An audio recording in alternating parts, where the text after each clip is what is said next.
Alright, and we're back at this again. Back at the Final Fantasies. Yeah, so we're gonna do some story today. That is the plan.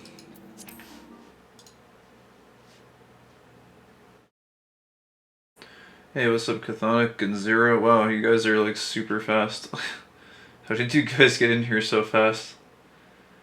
You guys are like ninjas.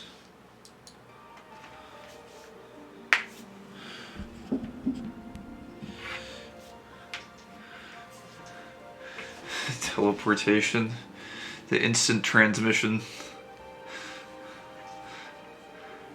You guys even made it in time to sit through this exciting queue. Oh, it disappeared really fast.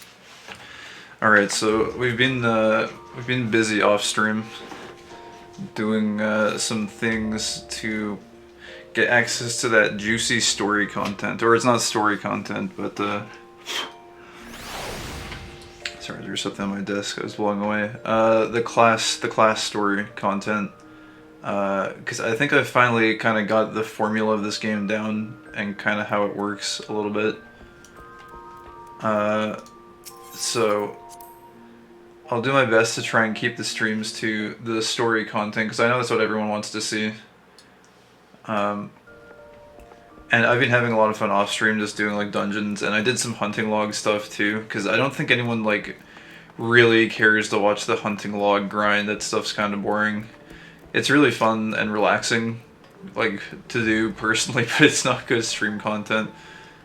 It is pretty boring. We multitask, we observe many at once. Oh, I see. I knew someone who used to be kind of like that also.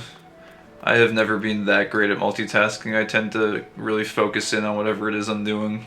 Have a very fixative mindset. Alright, so actually there's one non-story thing we want to do, but it is a quest that I want to go take care of. And it is in Thanalin, and it should be really quick. It's just to go get the desynthesis skill. I've been looking into some of the just things you can unlock. And desynthesis seems really useful just because I do a lot of fishing personally, so I'd like to be able to desynth my fish that I don't need rather than vendoring them for one gil. It seems like that would be kind of nice. So all I need to do is find out where exactly this dude is. Let's see. Apparently they're at the steps of Thal. So I probably shouldn't have left the Aethernet. Play how you want, lol, and stream what you want. We were just here to give you pointers and help when needed. That's cool, yeah. The help has actually been, like, I feel like it's made an astronomical difference. If I tried to play this game by myself, like, I'm sure I would be able to, like, figure stuff out eventually, but there's been certain tips that people have given that have been, like, so helpful. Like, I probably wouldn't have figured some of this stuff out. Steps of Thal, I don't know. I'm still unfamiliar with this. By the way, on Sunday, if everything goes well... Oh, it's right here. I see. Let me... I guess Adventurers Guild is probably closest. On Sunday, if all goes well, I have a lot of work I need to catch up on. I'll be perfectly honest, I've been playing way too much of this game. It's actually, it's kind of bad. I have a lot of work I need to do. Not in this game, like actual work. I've actually like fallen a little bit behind my schedule, what I should be doing. But if all goes according to plan, I'd like to do a long stream on Sunday again. And possibly roll up a paladin and go through and do like all of Ul'dah, like we did with Gridania. And just like have an absolute NPC lore fest and just go through all the zones. Because that was really fun with Gridania. And I think people kind of like the whole just like talking to random NPCs bit, so that'll be a fat piece of content we can go through. Again though, I'll say it as I usually do, don't hold me to it, because I do kind of need to get my priorities straight. But yeah, I'm looking for. I thought it's supposed to be here. I'm not gonna spend, if I can't find this guy, I won't spend too long on it.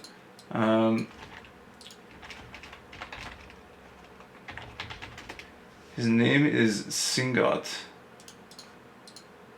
Where is this guy? He's supposed to be at X14Y10.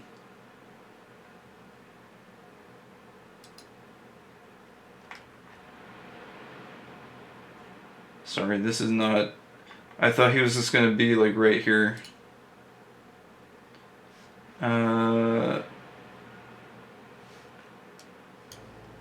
X14Y10. He's supposed to be like right here-ish. Maybe I haven't unlocked it yet or something. Let's see. Oh wait, it's a general action available to Disciples of the Hand at level 30. I don't think I have a level 31 yet, actually. And I thought I did because I have a disciple. My botany is at 30, I think. But that's Disciple of the Land, so I can't do it yet. Okay, well, we came here for no reason. Ignore me. I am me Unga Bunga, me Monkey Brain. Let's go to Gradonia. Because we are high enough level to actually do a couple of Conjurer class quests now. So these should be fun to see. I think when we left off with this last time, Sophia, who was the sort of apprentice conjurer who also had the ability to become a healer, I think she went off to go like study or something.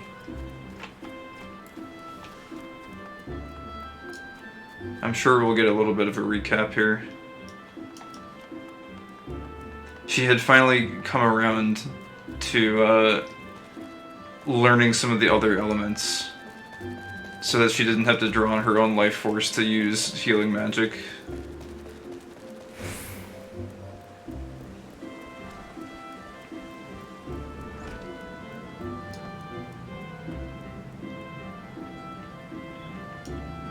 This guy is still sleeping through the lectures, apparently. Alright, in Nature's Embrace, Brother Isumayan would have you investigate the creeping corruption which threatens the 12 Woods of Wood. Right, yeah, so the last quest we did, there was like another corrupted soil patch, but like, they sent 3 conjurers there, and it basically, like, the entire forest attacked them. Like, virtually everything. There was, like, squirrels and trees, and it was basically a tree apocalypse. So yeah, we need to go, I guess, investigate the source of that craziness. Kai, your presence here is most welcome. I have another task to which your maturing skills are well suited. Attend me closely. Expansive wounds that ooze corruption have formed throughout the forest. After examining the traces of the sizable disturbance you previously cleansed, I can only conclude that this phenomenon is the work of a malign agent. It must be found swiftly lest the corruption spread, and I would have you assign it in the investigate. Guildmaster, you must let me help. Sylphie? Since I got back from the South Shroud, I've spent all my time studying the forces of nature. I even sat through one of Herr Nolanel's lectures. The Trollswood is crying out in pain. My skills are still a bit lacking in some areas, but I want to do what I can for the forest. Lacking. Sylphie, you have yet to master a single offensive spell.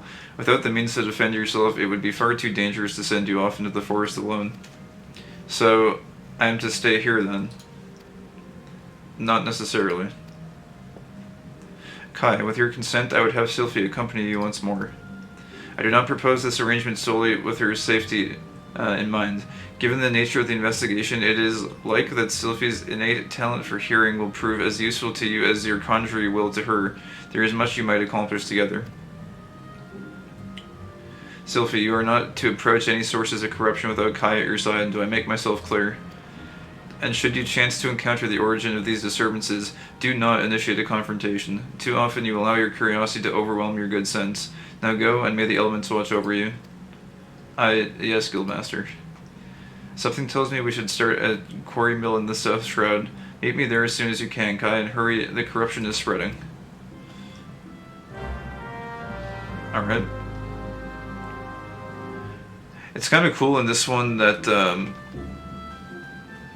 the apprentice is actually taking an active role in the story, because in the Marauder storyline, the kid, like, he basically doesn't get to really do anything. He just kind of watches you do all the action. It's kind of cool that in this one you get to see Sylphie kind of develop a little bit as a character, which is kind of neat. Alright, where are we going? She said, did she say South or East Shroud?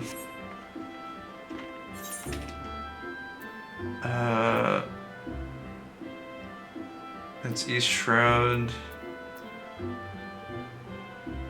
What am I? Gridania, beneath the planks. Oh, there we go, in Nature's Embrace. Investigate corruption in the South Shroud. Oh, it says here, Quarry Mill. Okay, gotcha.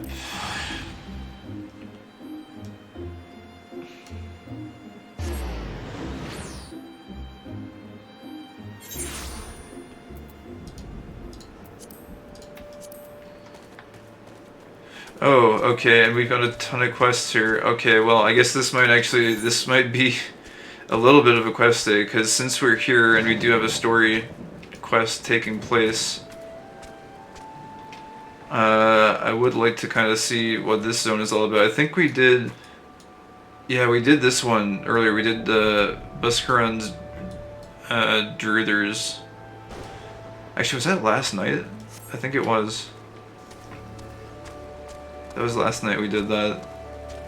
Oh, wait a second. Is this even the right zone, though? Why do... Oh, here, in Nature's Embrace. For some reason I was looking for, like, a quest turn-in or, like, a speech bubble, but it's this entire area. Okay, as is tradition, every time I do this, I leave the window open and it's, like, the perfect temperature. And then I start stream, and as soon as I start stream, it's like, it just gets slightly too cold. I don't understand why. The temperature here is being completely drunk also. It was like -3 and freezing rain in the morning. And then, earlier this afternoon, it was like, I think it got up to like, it was supposed to get up to like +16. And this is in Celsius, by the way. Not Fahrenheit, because that would be insane if it was in Fahrenheit. But yeah, it was still really wonky weather. Okay, so what we know about this place so far is that Buscaron's Druiders is basically the guy that runs this place. He used to be a soldier, and he basically retired from the military to set up his own little bar, and it's kind of an open outpost that anyone can go to. Even if you're like a bandit or a cutthroat, I think like you're allowed to go there. Like even if you're a criminal, you're allowed to go there so long as you don't do anything illegal in this area. And all the guards are basically just like freelance adventurers standing outside. So it's kind of just a very open area. Oh wait, sudden 6,000 player queue in 14, what the heck? Wait, really? That's very strange. I thought they took care of all that.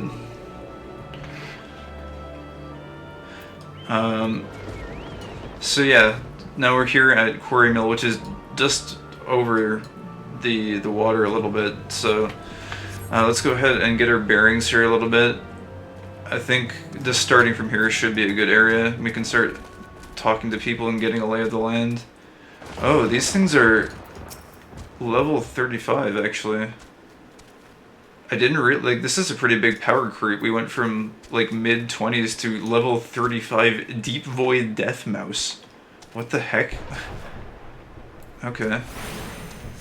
Well, I need these apparently for hunting logs, so we can just kill a few of them while we're here before we get started. I think as you might be able to see, as we've leveled up a little bit with Conjurer, the damage has gotten considerably better. Like, it's very noticeable. It makes this a lot more tolerable to do combat.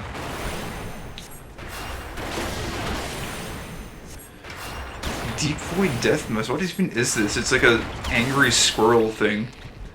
Server isn't even congested, very confusion. Yeah, that's weird. I'm sorry to hear that.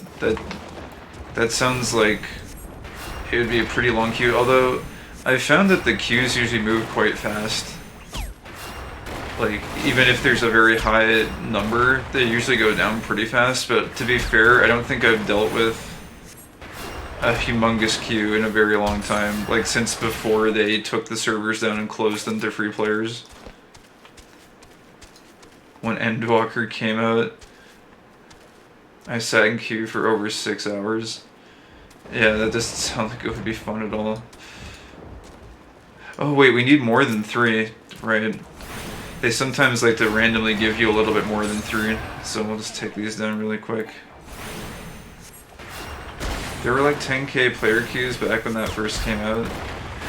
Man, that feels like it'd be so painful. I would hate this, like, I would be so excited for the expansion, but the queues would be so painful that I might even just like, I might wait till the queues die down, maybe. Or I'd probably like go on some sort of like a degen schedule to try to log in around the queues or something. Actually, I'm gonna resist the urge. It's raining right now. We spent a lot of time yesterday doing fishing. You can see like we've got a lot of fishing stuff unlocked here. Oh man, I want to go check something. I want to go check one thing. There's a certain fish that is for the daily quest, or the, what do you call it, like the provisions, and it says that it exists somewhere in the quiet marshes of, I think, Eastern Thanalan, which is, I think, where we are right now. Or is this south? South. I think it might be in these pools of water here.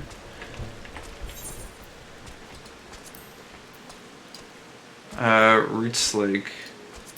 Yeah, look, there's one right here. You see this fish? It says weather restrictions, yes.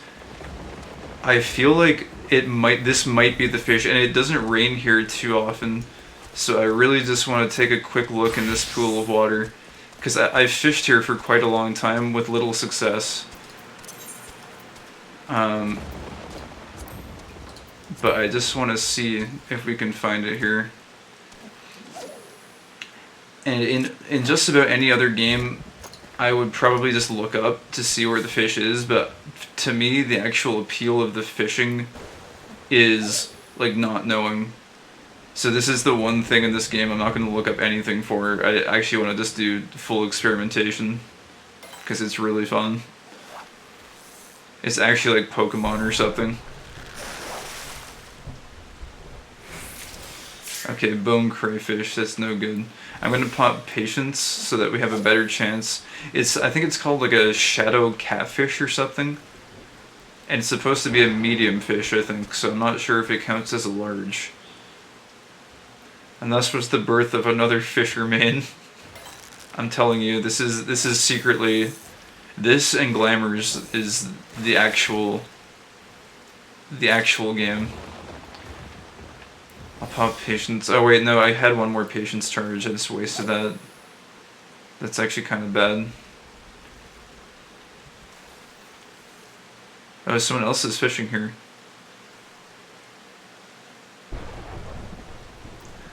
I wonder too if certain spots are more beneficial to fishing, and the fish got away. Isn't that just fantastic?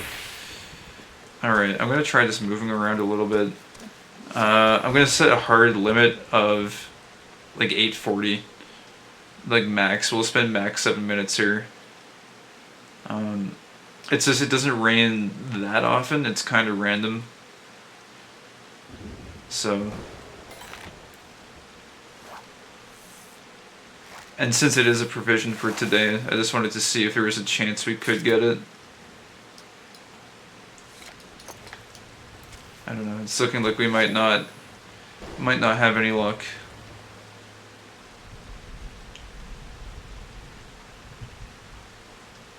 You got thunder and lightning though, it's very atmospheric. I was just thinking too about like how a game like this used to be the dream way back in the day.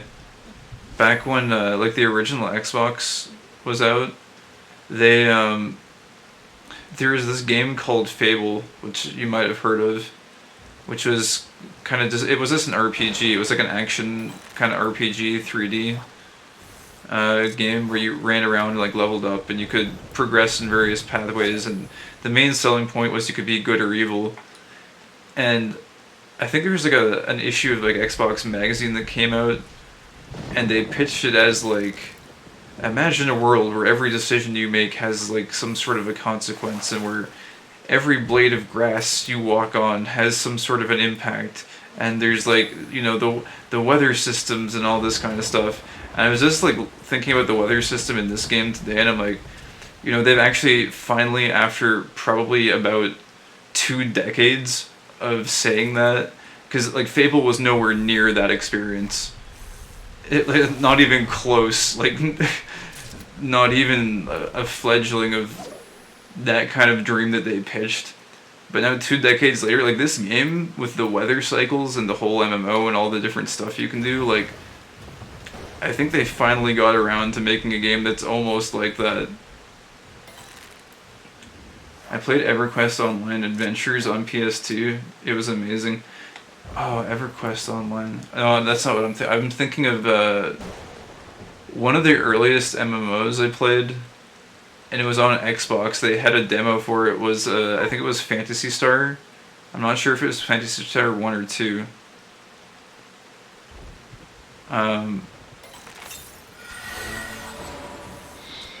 What is this guy? Is this guy like a fishing pro or something? Climbing perch large. I can't mooch it. That's too bad. I'm gonna pop patience one more time. Disco Elysium.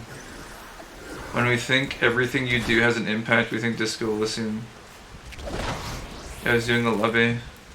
Oh, that's what that card is. I see.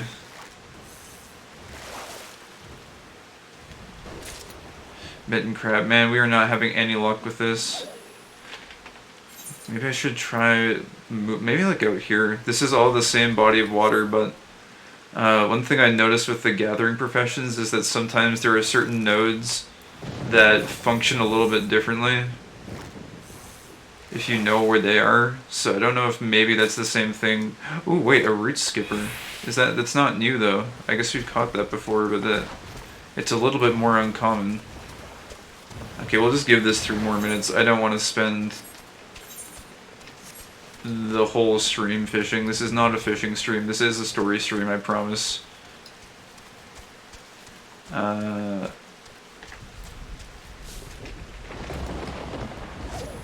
just do a couple of casts in a slightly different location.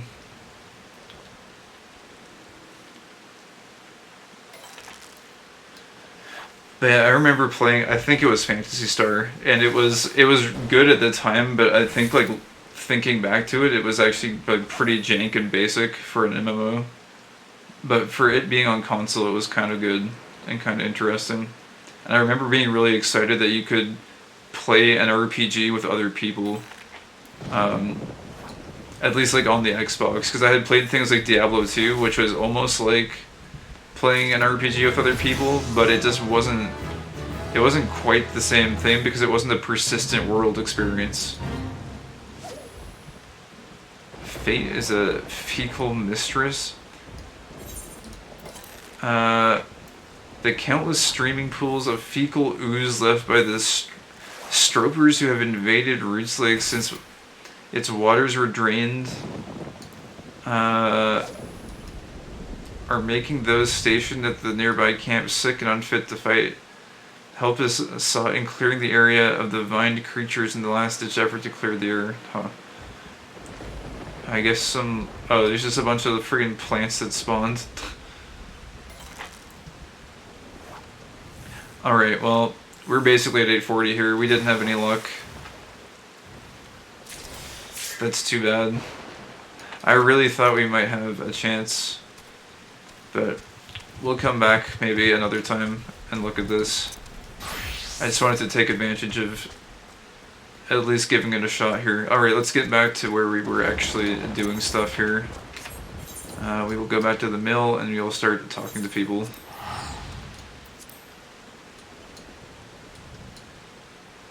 I really thought with that weather condition being a thing that we might be able to find that fish.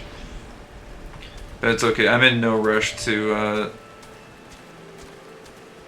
find all the fish. I'd like that to be like the slowest burn ever.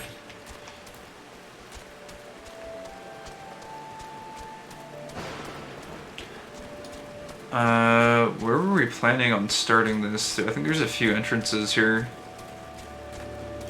I think this might be the best place. This is where we're kind of looking to start from. Now that we've dealt with the squirrels and everything. Alright. Woodwhaler Sentry. Even the bounty of the forest has its limits. To loot it for your own gains is to court the wrath of the elementals.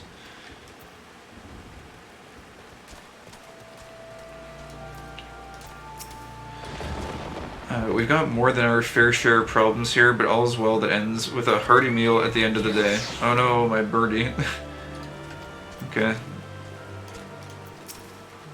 I'm one of the fortunate few Almegans the elementals have permitted to stay in their wood. While I count my blessings, it breaks my heart to see my compatriots without a place to go. Huh, that's interesting. So the elementals actually like let an outsider in, huh? I guess they don't always reject everybody. The spirits will never allow it. Then we shall meet the same fate. Got some guys just standing around. Or rather sitting around, I should say. Mefrid and Pheromond. By the seven hells, we leave behind the only home we've ever known and risk our lives to travel here, and now you mean to kick us out on our arses. No room for Alamegans who venture, Ralgar, is that it? The Destroyer take you and your infernal elementals. Some of ours have had to remain outside the hamlet. They're hardened soldiers all, and no strangers to discomfort, but it's a trying experience being in a place that loves you not.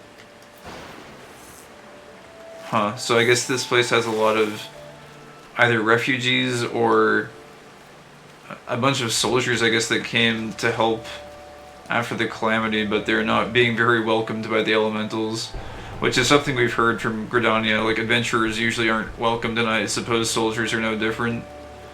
Elementals don't really like foreigners coming through, as it were. Woodwhaler Expeditionary Captain. A great threat to the peace here in the Shroud has made itself known, and I have been sent to help drive it out. Adventurer or no, I will not suffer anyone interfering with my work. Now please move along. Huh. I don't know if he's talking about the same disturbance that's a part of the Conjurer quest chain, but maybe he is. Expedition Bishop. Though the matter of monsters in the ruins is of grave import, I shall leave such matters to you adventurers. I am more concerned with the yet discovered artifacts buried within.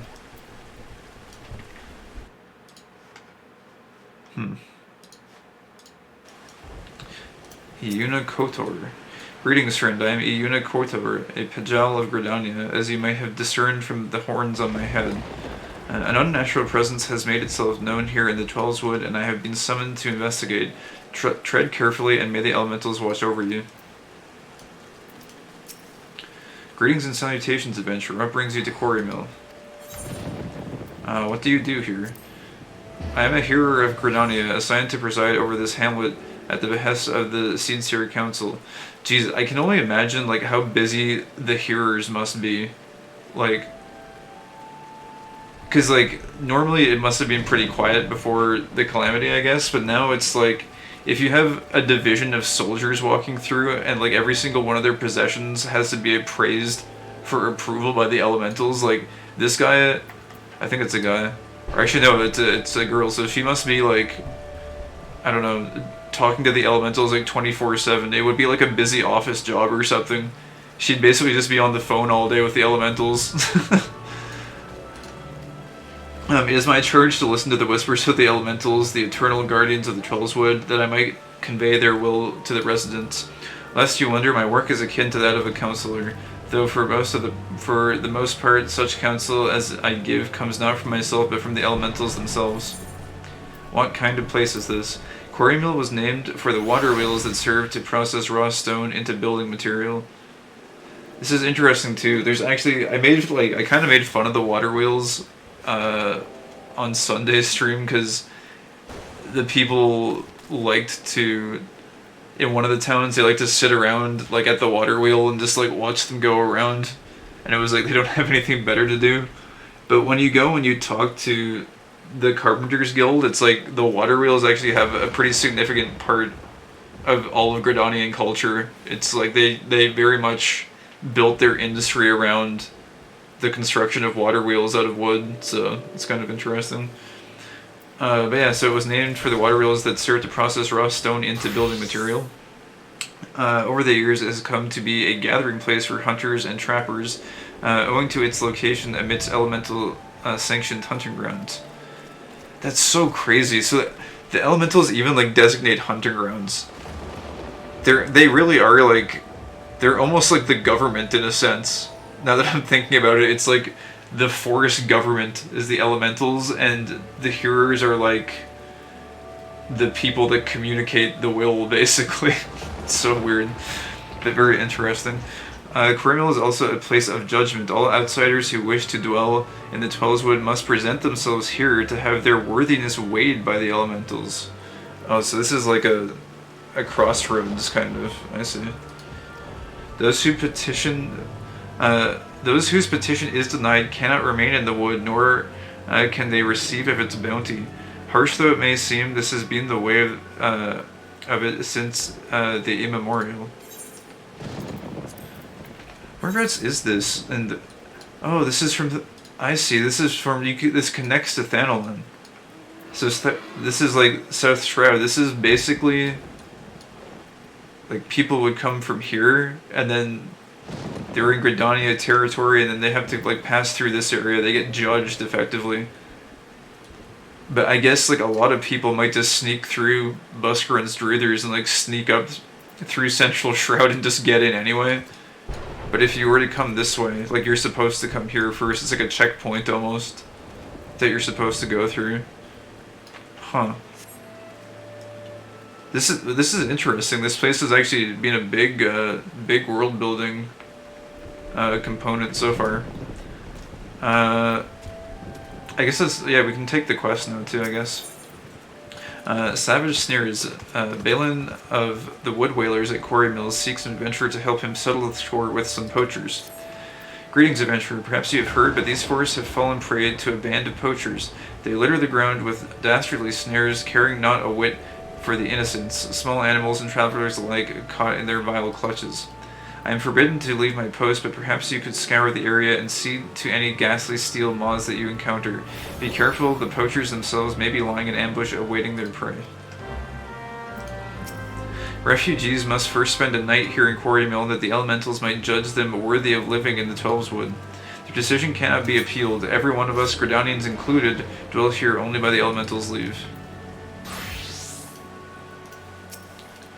Are you perchance looking to purchase fresh fish? Well, I'm afraid I just sold my last stock. Very sorry, friend, but due to my reputation as a first-rate fisherwoman, my wares are quite popular. I was once a quartermaster at a lightly guarded camp, constantly harried by foul beasts. But now I hold post at this quiet settlement. A less perilous duty, I concede, though one which requires no less effort. Huh.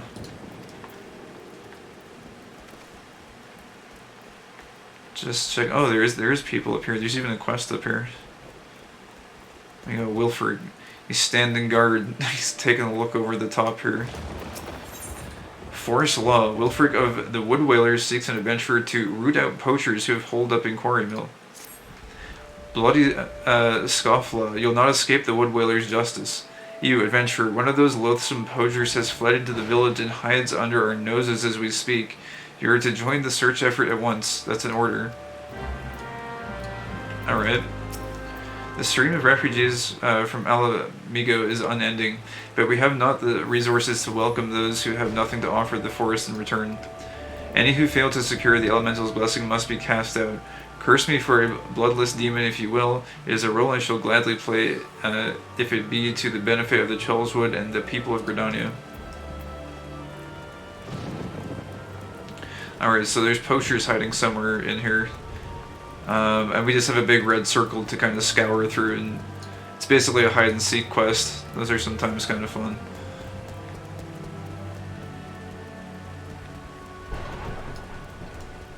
Oh, there's a couple of people here. Tread lightly, outsider. I am watching you. Happenings at Taker's Rot and Red Belly Hive. The latest rumors concerning Earth's Fount. Why, if I have to write another report, my arm is going to fall clear off. Yeah, I don't think I really envy the hearers. They get, like... They get told, like, you're so special, you're a hearer, you can communicate with the elementals, but it just sounds like a bureaucracy job. God, what is that approaching? A bureaucracy job. It's a little bit redundant, by the way.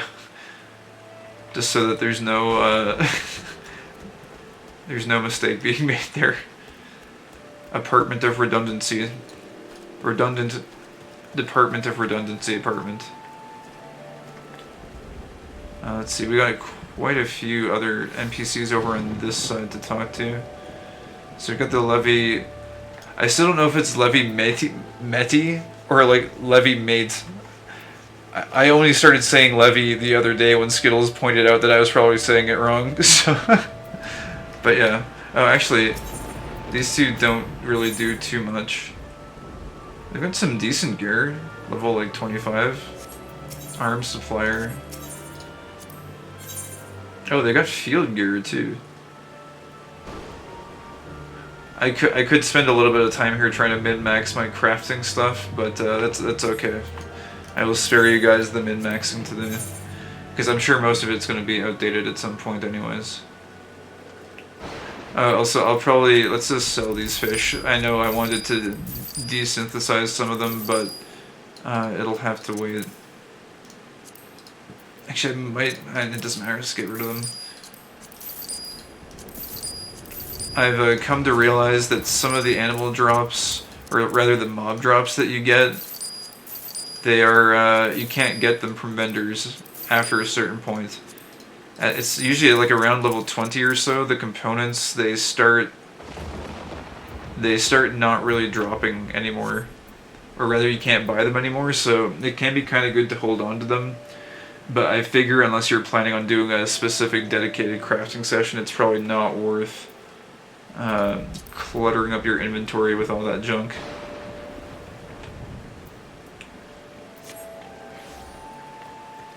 Alright, so actually there wasn't anyone to talk to here. I thought those were all NPC, although, oh yeah, there is actually. Well, let's talk to the guards on this side of the wall here. An adventurer. I have no objection to you staying in Quarry Mill, but I won't countenance any distress caused to the locals or elementals. I don't know how anyone would disturb the elementals. They seem to be mostly ethereal in nature. Poachers, brigands, fugitives. If I had 10 pairs of hands, they would still be full. They would still be full. And full of troublemakers at that. Oh, you mean the hands being full, right. For some reason, when they said if I had 10 pairs of hands, they would still be full, I thought they were referring to the poachers and the brigands and the fugitives. And like, how would they still be full? Would they still be like catching things and eating them? Anyways, and full of troublemakers at that. Do me a favor, adventurer, and do not add to my list of woes. Do not add to my list of woes. What a phrasing. Antelope, and oh, it stopped raining. Whoa, that's a really fast transition. It went from like raining and thunderclouds to like it's now a clear day outside. Huh. Antelope and dormice abound in these parts, but we must be careful not to hunt more than befits our need. What the forest gives, it can just as easily take away. There's that theme of taketh only what you need from the forest. My dad's off hunting and I'm bored. Isn't there anything fun to do around here? Boring. Oh, whoa, what the heck? There's a little cluster of quests in here. Just 3 people. An apple a day. Daedra of Quarry Mill would invite you to live a farmer's life for a day. Welcome, friend. Many of your kind come to Quarry Mill seeking a respite from the hardships of adventuring. Might you care to put your troubles aside for a day and live the farmer's life? Old Fox in the orchards to the north has quite a harvest on his hands this year, and knowing him, he'd be much obliged for a helping hand. Nothing quenches the thirst and settles the mind quite like a glass of apple wine at the end of a hard day's work. 'Tis pure bliss. In grandfather's name, Cuthbert of Quarry Mill would seek your aid in recovering a family heirloom. In the days before the calamity, my grandfather was a village elder of Bowbury. We tried, gods be good, we tried to reclaim his home, but to no avail. Passed away last year, he did. With his last breath, he spoke of a family heirloom, an axe passed down for generations. Now those red-belly horsesons used it to split wood, mocking us all the while. The 12 take me if I allow those bastards to besmirch my grandfather's memory any longer. You'll bring it back for me, won't you? Alright, we gotta go find an axe. We've tried so many times to take it back, but those red-belly horsesons are veteran killers. Do you know how it feels to see another man in your home, yet you're powerless to throw him out for years? Sigh, God's damned them all. Wretched hive of villainy. Wretched hive of scum and villainy. Foster Toe seeks your aid in reclaiming a village from a band of outlaws. Mayhap you've heard the tales, but the place they call Red Belly Hive wasn't always a wretched nest of scum and villainy. Yep, there it is. Of course. In the old days, it was home to a hamlet of Bowbury, where Hure and Elizin alike lived in a life of peace. That was before the calamity came and all hells broke loose. Those red-belly horsesons moved in when the villagers fled, and they've had their run of the place ever since. It was our hope to win the village back, but the red-bellies are no common outlaws. They read our every move from miles away. That's where you come in. What say you enter the wasp nest and take the sting out of those bastards? Before the calamity made a mess of everything, there was a small village just north of here. When the surviving villagers tried to return from Gridania, they found those red-bellied bastards living on their land. Bad enough to lose your loved ones, but then to lose what little's left. Oh yeah, wow. So I've done this before, this fate up here. It looks like it just went away. Actually, it looks like the quest is here. It's just below it. So that's kind of interesting. We got an arms mender. This repairing is always good. It's good to just make sure that your stuff is topped off, especially the crafting stuff, because it can get away from you sometimes if you don't keep up with it. All right, we're good. And with that, I think we just need to talk to these guys. What brings you to Quarry Mill, adventurer? Mayhap you heard that our pact with the elementals permits hunting in this area. Do not think that gives you leave to strip the forest bare. Such freedom is only granted to those who temper their actions with restraint. Any who would do harm to the trolls would, well, I'm sure you've heard the tales of the consequences. There's rich soil and plentiful water in Quarry Mill. Trees do well here, aye. You will have heard of the orchards in these parts. Alright. I think that's everything for now. As far as the dialogue goes, just seeing if we've got any sneaky guards around the perimeter. Well, we got a sneaky player, but not an NPC. Okay, so we have a lot to do here. I kind of want to go check one thing. It'll be a short detour. We're just gonna make a quick detour over to Buskrun's Druthers. Actually, I don't know if the porter might be faster. We like almost never use the porters. Let me see if it would. Hire Chocobo Porter to Buskrun's Druthers. I'm just curious if this Chocobo will move a little bit faster. We can always just get off of it if it's not faster. Actually, it kind of feels like it might be like very slightly faster.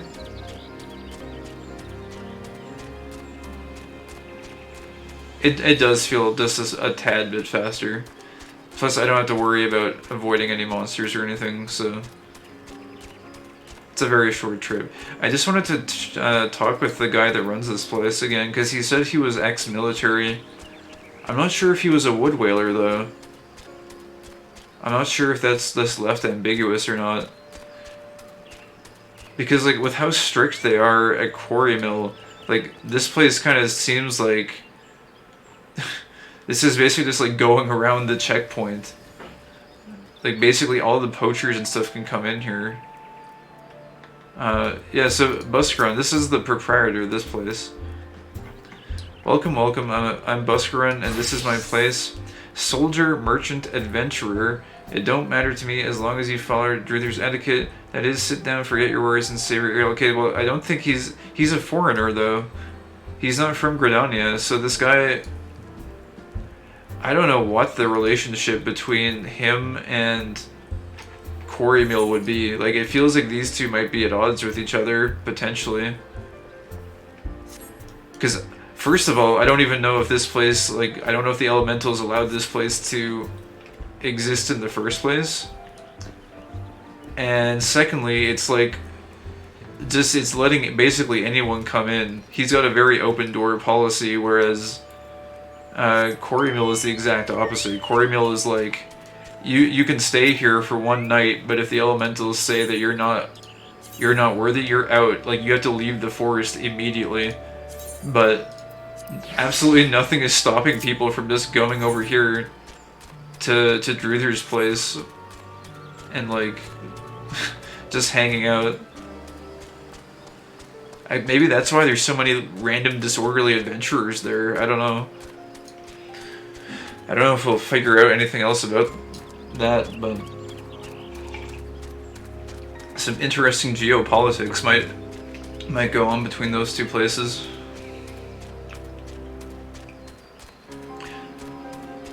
I don't think it would be an oversight either, because they've done a really good job of keeping everything tied together. So I don't know. I wonder if we'll see any quests or like references to that place as we do the quests here.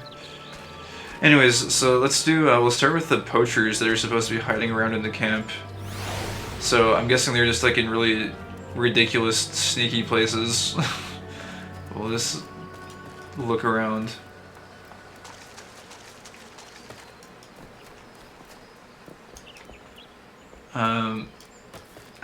They could be virtually anywhere in this place. I wouldn't even be surprised if they're underneath the bridge where the water is flowing. Either that or they're maybe. Oh wait, no, here's one. Escape poacher. Don't hurt me, I beg of you. I swear on my life I never meant to do no wrong. What with me brother sick and starving, when they promised me money for medicine, what else was I to do?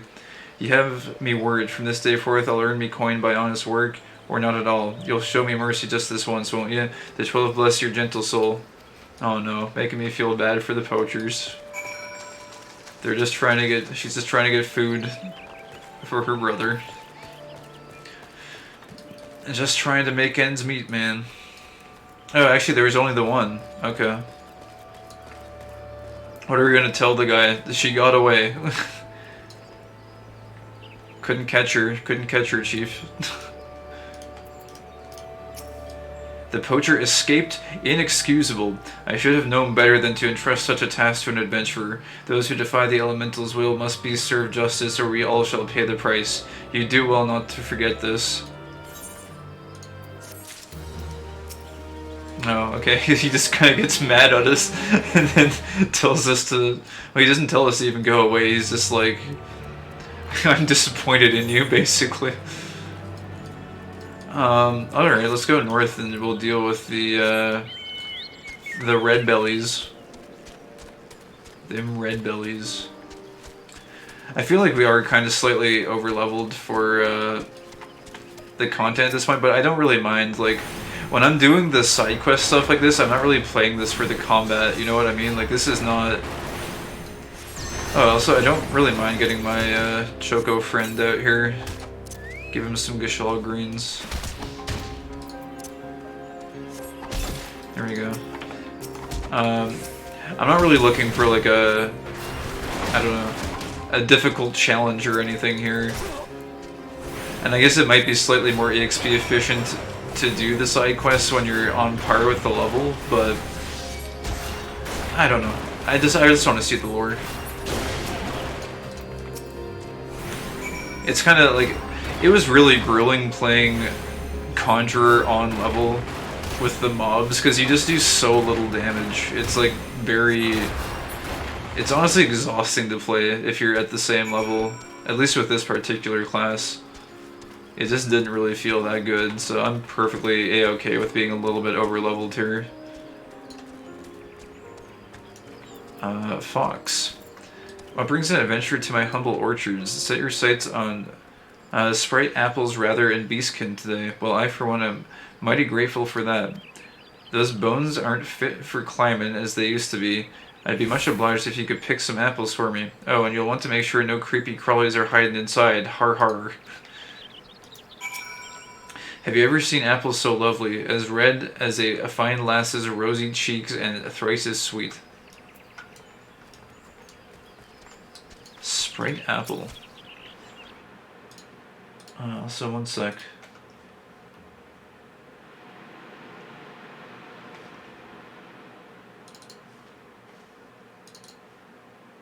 Sorry, just checking something on the side here. Alright, we're good. Sprite apple. I'm guessing there might be some like random bees that jump out or something. Is this going to be the case? Slay pests and harvest sprite apples. Yeah, well, I guess we'll see if we get any pests. Maybe we won't. Maybe we've actually got a pest-free area. Oh, yeah, no. There's a miteling. Get it out of here. No apples for you. How do you like them apples?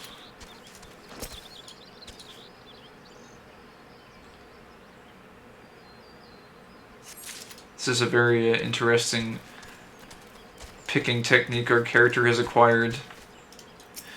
Although it kind of makes sense, you know, we are a conjurer, so maybe he's like using some kind of magic to like float the apples into his pockets or something. I don't know.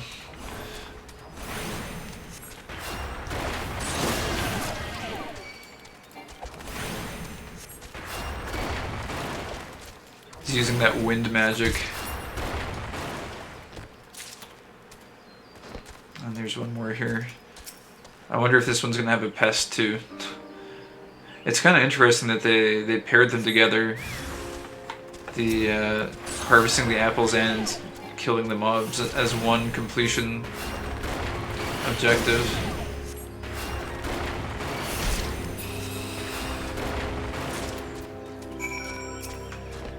Back so soon. Let's see what you've got in that basket of yours. Sprite apple, a sister of the fairy apple developed by the Great Loam Growery to better withstand the elements while yielding larger harvests. Oh, well that's interesting too then. So these were then, I guess, they were cultivated. This entire strain of apples was cultivated by Gridania's Growery, and I guess they've got a little orchard of them out here. That's kind of cool. Why, I'll be just the sight or your harvest has me mouth-watering. You've an eye for apple picking, my friend. I've a daughter just around your age. What say you settle down here when you've had enough question for glory? Oh, you get apple tart. Oh, wait a minute. That's actually quite a... I haven't seen this yet. I haven't gone through all the recipes that thoroughly yet. But gathering plus 6%? And GP plus 2%. Max 8. What does that mean, max 8? Does that mean you can stack this, or... Oh, no, I know what it means. Never mind. It means max 8 as in, like, that's as much stat as you can get from it. That's still okay, though. That's not terrible. That's kind of decent buff food.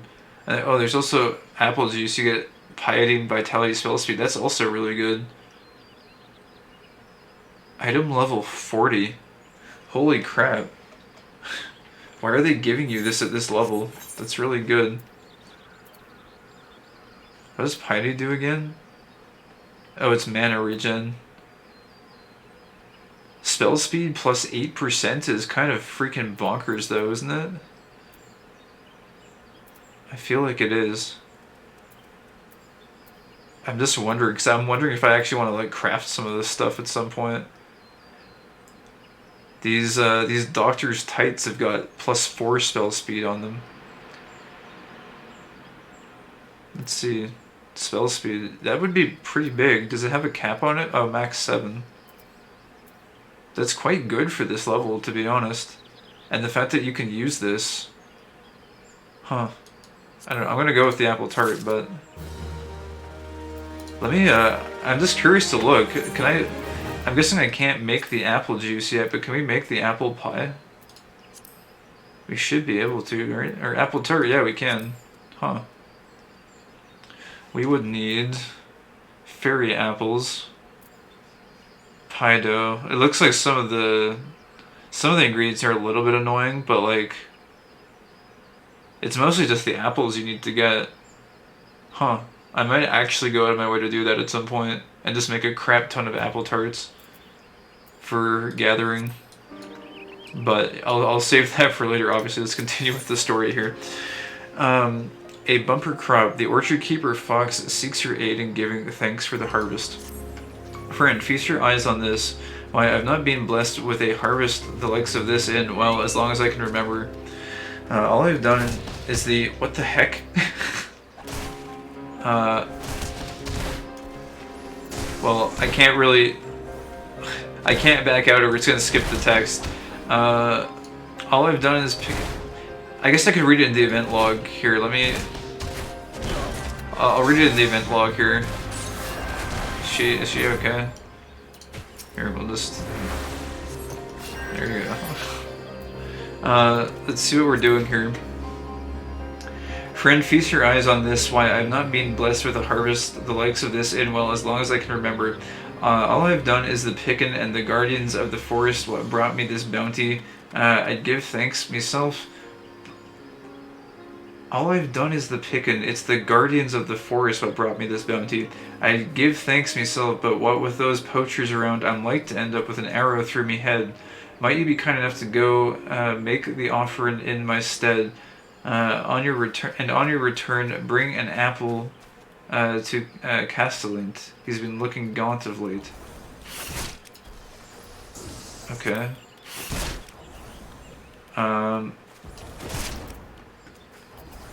Bumper crop. Fox has been blessed with his most bountiful harvest in years, and would give due thanks to the guardian of the forest. Seek out the guardian to the southwest of Quarry Mill and place a sprite apple in offering. Okay, and I guess bringing the apple to the other person is just to like close out the quest. We're just like reporting to someone to let them know what's going on. Place a sprite apple in offering. Wait, where is this exactly? Oh, down here, I see. It's a little bit busy down here in this part of the map with quests, as you can see. So I wasn't able to really see this one that well, but we'll go do that right now. I always find that kind of weird though, when they're like, hey, can you go do this? Can you go, go leave an offering to this guardian of the forest, but don't report back to me. Go report to someone else randomly. Also give them an apple.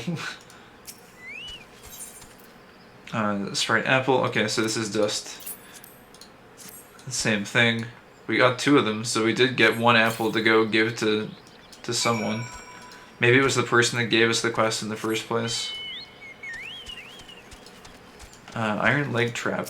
I guess this is for the poachers. We might as well take care of this while we're here. Cruel claw cutter.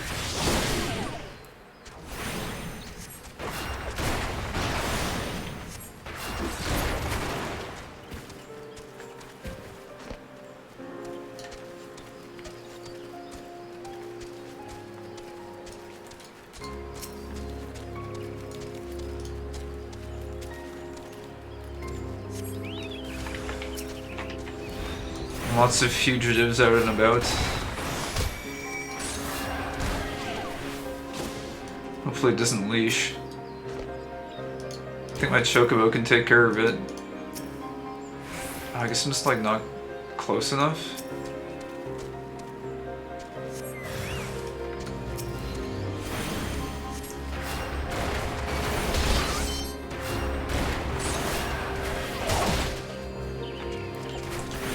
What other quest was there in Grandfather's Name? I guess we can do that one too. That shouldn't take very long. That's just going and finding that guy's axe. Why'd they steal that guy's axe? Red Belly's Sharp Eye. Oh, the Bowbury axe is right there. Alright. Surround him up.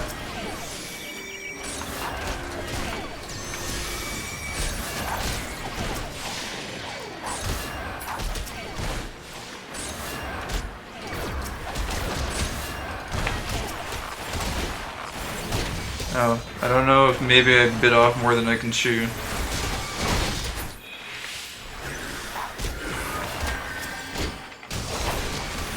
Yeah, this might be a little bit much. Alright. Oh, I'm stunned. I might be dead. I don't know. It's a little bit crazy.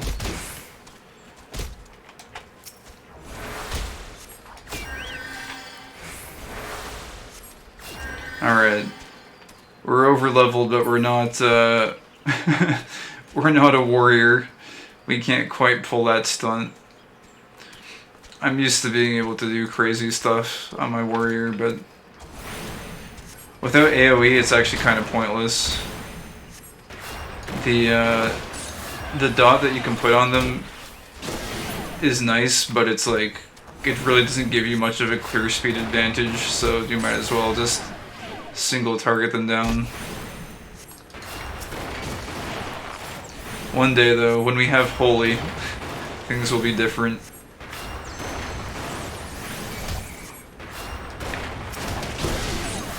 I don't even know if I needed to necessarily take all of them out to get the axe, but we'll just take them down. Avenge that guy's grandfather. They stole his axe, man. Oh, looks like that Fate is back up there. Level 32. That Fate is, it's not that easy to go through solo. Although it might be a little easier. Like, I might be able to do it on my warrior, but... Castellant. Actually, this guy wasn't even the one that gave us the quest, so I wonder why he's randomly getting the apple. What brings you to Quarry Mill, adventurer? Mayhap you have heard that our pact with the elementals permits hunting in this area.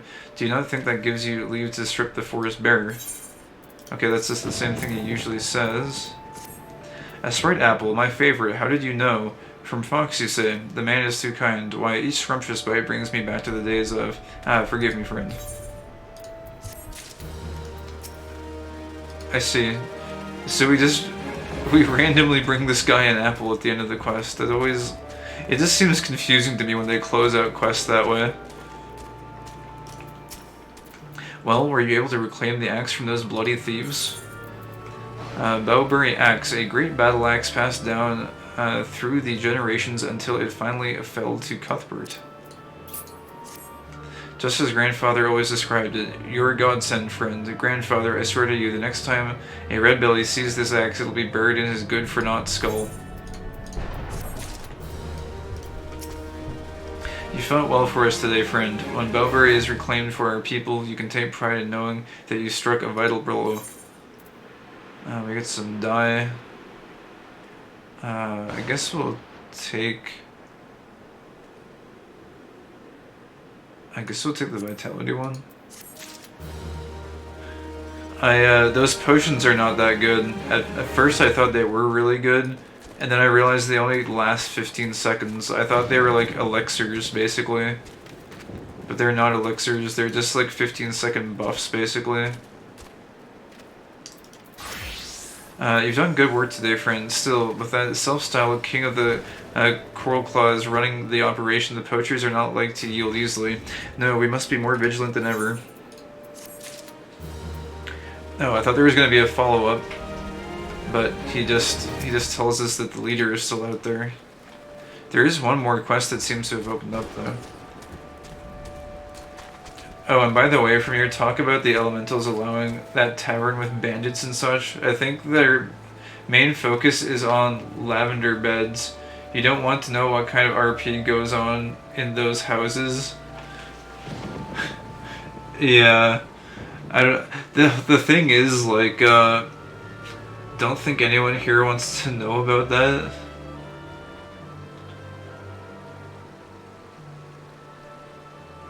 Yeah, I don't know.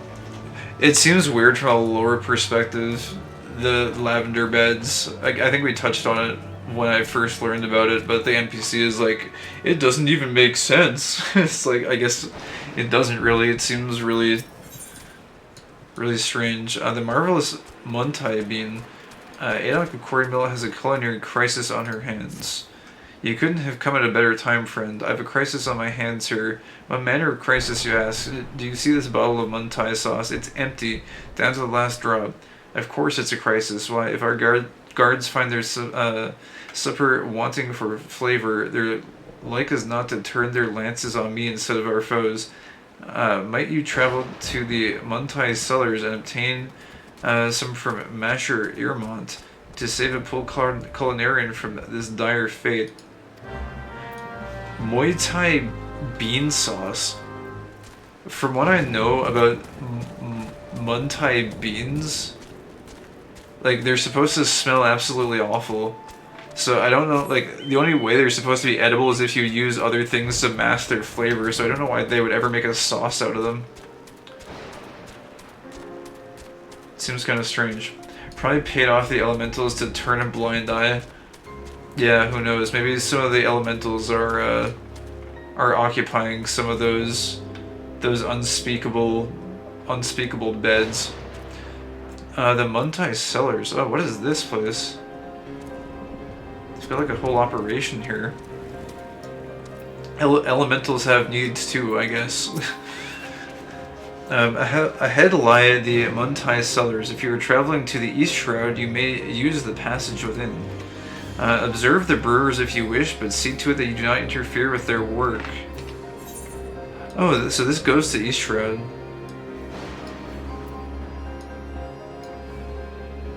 Interesting. Okay. So you can come through this way. These beans are covered in Oppo droppings. I had to chase a few of the something away. I had to chase a few of the monsters away earlier. They're referring to lemurs as monsters, effectively.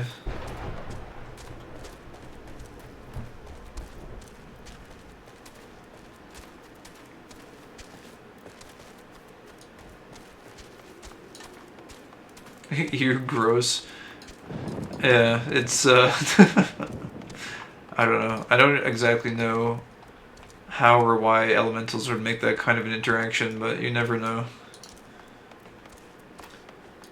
They're probably doing something very vulgar, like holding hands. The most vulgar of acts. It looks like there's no random text here, so. They say Muntai brew is an essential ingredient in many Gridanian dishes. If you ask me, it's just an excuse to let the chef drink without arousing suspicion. Huh. Also, apparently Gridanian food is all very bland and, like, not flavorful. Adok's exhausted her supply again, has she? Sai told the woman time and again to order in bulk. I did, but she never listens. Hold your chocobos, okay. Oh, wait, oh, oh, hold on, what? I was gonna slash hold. I did, but she never listens. Hold your chocobos, friend. The next match will be ready before long. Wait a second. Speak with Aaron. Do I actually have to wait? Adok has exhausted her supply of Muntai sauce, and she fears an alarming drop in morale if her culinary creations are made without the savory condiment. Make for the Muntai Sellers and obtain a bottle from Masher Aramont. Okay. Oh, wait a second. Oh, I couldn't do it because I have to pick an option. I'm very intelligent. I'm very smart. Unga bunga. Didn't want to do that. Item comparison. This looks pretty good, actually. It's vitality, mind, intelligence, and direct hit rate. That's quite good indeed. The silver gorget is more of like a melee piece. I'm gonna go ahead and throw that on actually right now. Oh, apparently I can wear this. It says vitality, determination. What does determination do for amount of damage dealt by both physical and magic attacks? Oh. Oh, that's pretty good. It also gives mind. Affects healing potency. And attack magic potency as healer. Okay, this is an insane item. Also gives piety, which is magic regen. Okay, that's really good. I think all of these are like pretty freaking good. Okay, I guess we'll equip all of these. Oh, they look kind of dumb, the pants, but I guess we'll live with it for now. Update gear set. Okay. Wait, haha, Endwalker food? Is it Endwalker food? Masher for a day. Aramont of the Muntai Sellers would put you to work as an apprentice masher. Where's your Muntai sauce, you say? Look, friend, Gridania wasn't built in a day. I'll tell you what, though, if you're so eager, how's about you help me put the finishing touches on my latest batch? You might learn a thing or two in the process. Here on these shelves, I keep my stock of secret spices. What gives my Muntai sauce its distinctive punch, you ask? A perilla leaf, a dried dragon pepper, an ounce of shroud pepper. Just toss all three in the guile fat, and Joffrey will take care of the rest. When the sauce is done, you're free to take a bottle to Adok. Not that that's like to put an end to her whining. Believe it or not, these cellars once crawled with beasts. The Order of the Twin Adder came in and cleared them all out, though. 12 bless their hearts. I tell you, I'd love to split a cask of Muntai brew with the adders that put me back to work. Okay. So I guess we just grab the ingredients. No, it's not. Just some food from Endwalker is considered way worse. Minimizing spoilers? I see. I guess Gridania food is a luxury then. You gotta appreciate the things that you've got when you've got them. It's good to have food at all, I suppose. Actually, this cane looks kind of nice. It's got this very nice, like, this is a nice red cane. It's kind of cool. Kind of reminds me of that staff from Legend of Zelda. I forget what it was called. The cane of, what was it? I feel like I can almost remember it. The one that, like, summons the blocks. The cane of... I can't remember it. It's there somewhere in my mind. Maybe.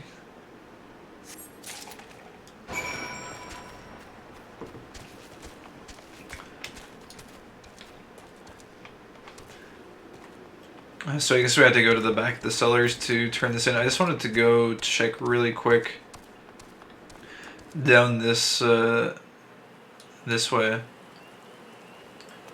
Oh, this is...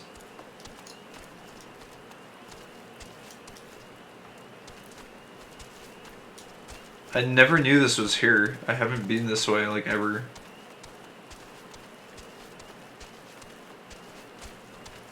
It's raining again.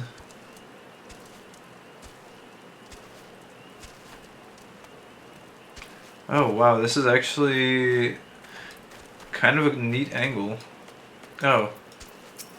This path leads to the Muntai Sellers and through the South Shroud. Cool. I didn't realize there was this angle of the Hawthorne estate. You can get the cathedral in the background. That's kind of really cool.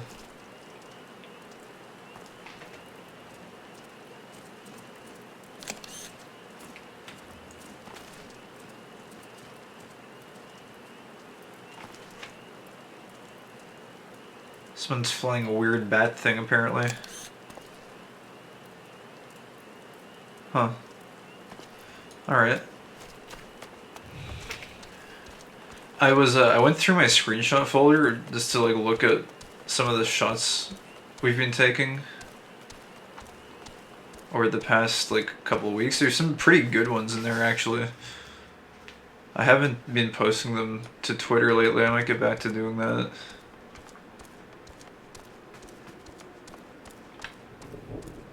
Muntai Guile Fat. Oh, I guess we gotta go up here and drop this stuff inside. Perla leaf, a strong smelling herb used in salads, fish dishes, or to flavor distilled liquors. Shroud pepper, an aromatic spice native to the Black Shroud, used to liven up bland dishes. Dried dragon pepper, one of the secret ingredients used when brewing Muntai sauce. I see, so Muntai sauce in particular has like spices in it. It's not just Muntai beans, so I guess that explains why the sauce is so important. Oh, hello there. I like how he says hello with a U. Hello. Oh, hello there. Practicing at the cellars for the day. Very well then. 1 perla leaf, 1 dried dragon pepper, and an ounce of shroud pepper. And Aramon's done it again. As thanks for your help, this bottle is on the house.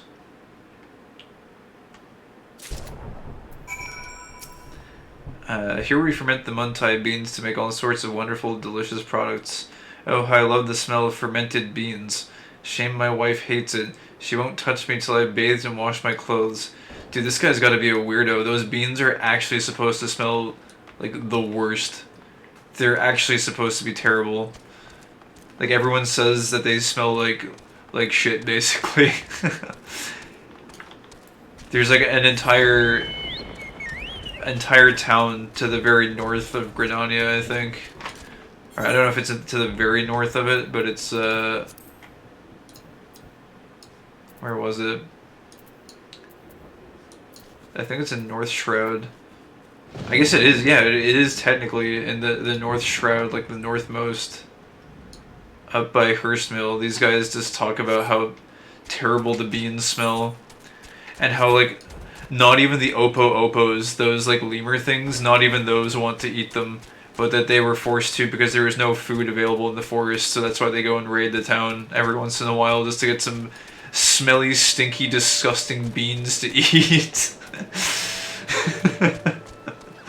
So I don't know how that guy likes the smell of those things fermented, but anyways. You're back. Oh, do tell me. You've brought my Muntai sauce. I swear to you, I just overheard a wood whaler talking about tossing me into the cauldron. Huh.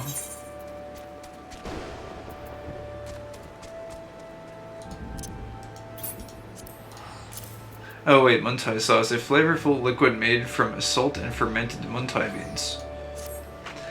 Ah, the distinctive mouth-watering aroma of Muntai beans. Topped off with Aramon's special blend of secret spices. Again, okay, she's saying The mouth-watering aroma of Muntai beans. I guess maybe, like... I'm just thinking, because she's... Isn't she from outside of Gridania? Let me talk to her again after. The distinctive mouth-watering aroma of Muntai beans topped off with Aramon's special blend of sacred spices. No doubt he has done it again. Thank you, friend. I dare say you've prevented a mutiny today. We get wine red dye and some more cooking stuff. What do we got? Crumpet. Spell speed and piety. Piety is just mana regen, which is not that helpful. Spell speed is pretty good though. I guess we can take a crumpet. Actually, I can't tell. I don't think she's a native to Gridania. Because this guy says that they like moved from Thanalan, right? I'm one of the fortunate few Almagans the elementals permitted to stay in their wood. While I count my blessings, it breaks my heart to see my compatriots without a place to go. Yeah, so I'm assuming that she's also an immigrant from Eastern Thanalan. I'm wondering if maybe when they were saying the beans smell like shit, maybe it's because like they're so sick of eating them. Because they've been eating them their whole life, but like the immigrants when they come here, they really like them because maybe they're like, it's a different flavor or something. Maybe that's how it works. Maybe that's what's going on.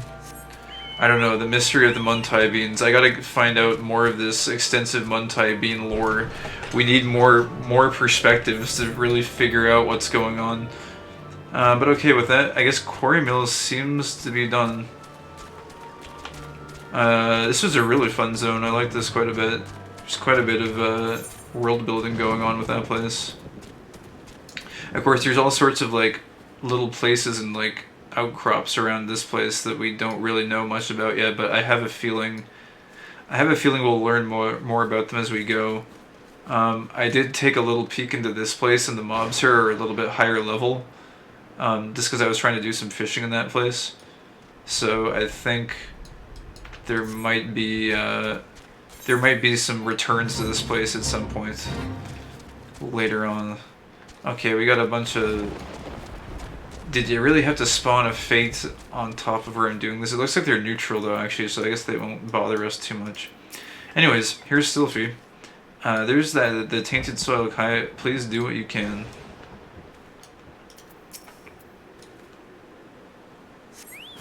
You sense a hostile presence. It's an earth spirit.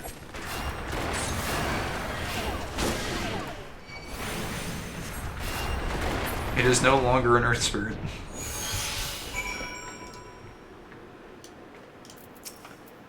That was brilliant, Kai, but it was only the start. The forest still groans in pain. I can hear it. I think it's coming from the north. No, the northeast. Let's go have a look. Okay, so I guess she's going to wander around and we shall follow.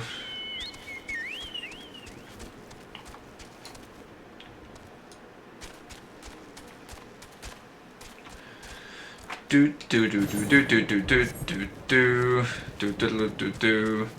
Do do do do do do do do do do do do. More corrupted soil. Over to you. All right. Hopefully these red bellies don't cause too much problems. We got more tainted earth. I was thinking there'd be like one of each element, but maybe there's just a lot of tainted earth. You're doing really well, Kai, but I think there's another one, and, well, it calls to me even more fervently than the last. It's to the east, I think. Yes, to the east. We traveled east. Always east. Through the blistering deserts to the shimmering desert gem of Lut Gulain. I don't know how the scene actually goes. The Diablo 2 scene where they're traveling east through the desert. For the first time in months, I slept. But the dreams returned. Right there, Kai, this corruption is everywhere.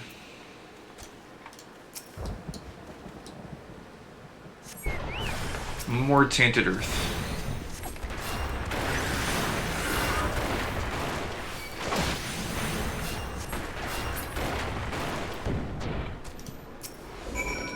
Nice work. The earth here feels healed, and yet there's another disturbance, and it's big, really big. It's hard to describe, but it sort of feels wronger. I think it might be what's causing all of this.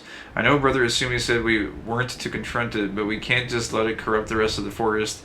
And however powerful it is, it can't be any more powerful than you. Well, you're amazing. What I mean to say is, I'm willing to risk scolding if you are.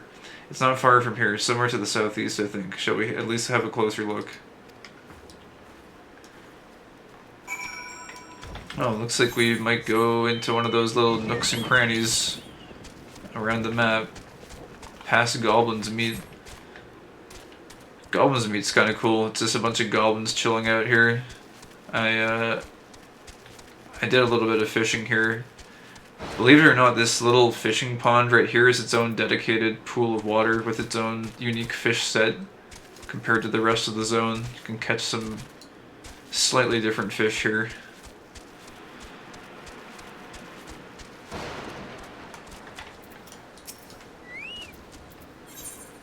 Duty calls, level 34, wow, level 34.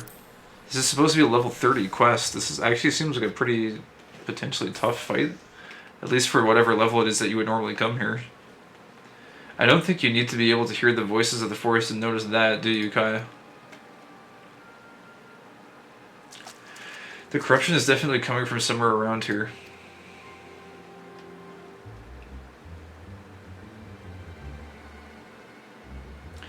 That's odd. As soon as we arrived, that sense of wrongness I had suddenly felt less, well, it just felt less.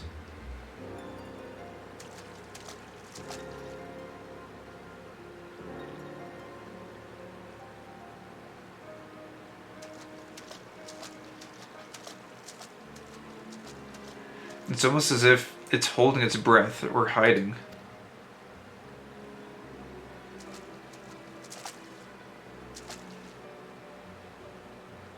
Do you see that? Just in that one spot there, the air seems wrong.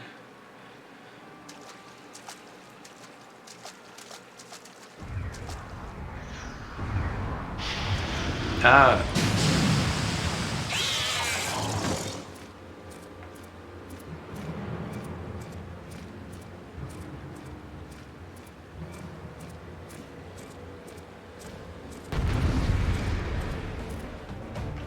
It's a one-eyed imp thing.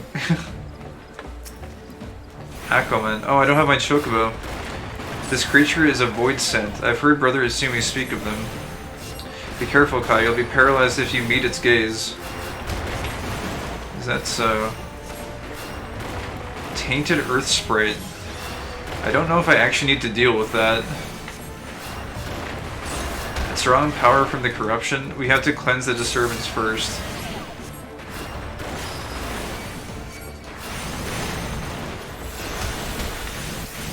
Oh my god. Whoa, whoa, whoa, whoa. These imps do a crap ton of damage.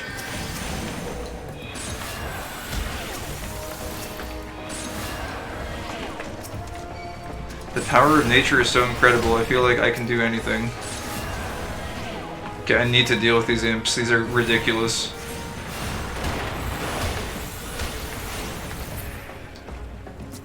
I actually, like, cannot stand where those imps are. I actually almost died right there. That's insane. This is not an easy encounter, apparently. If you stand still, you get completely wrecked.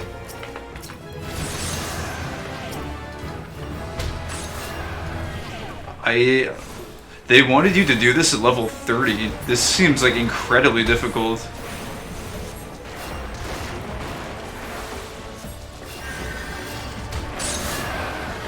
Maybe I haven't had to actually use sleep, like, ever. But I guess maybe sleep would have been useful there to just, like, sleep the imps or something. Dude, he does a lot of damage.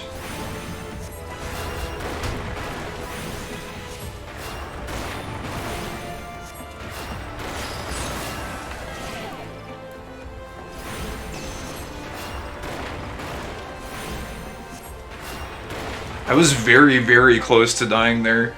When those two imps did like Blizzard at the same time and that mob hit me, that was crazy. The burst DPS is real.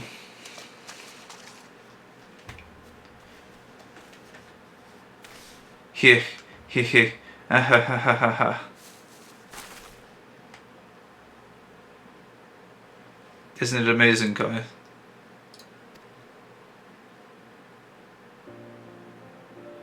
Did the breeze always feel this good?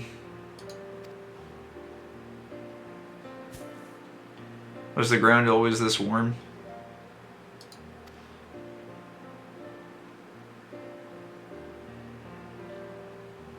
I'm so glad I finally understand. I just wish I could tell my mother how incredible nature feels.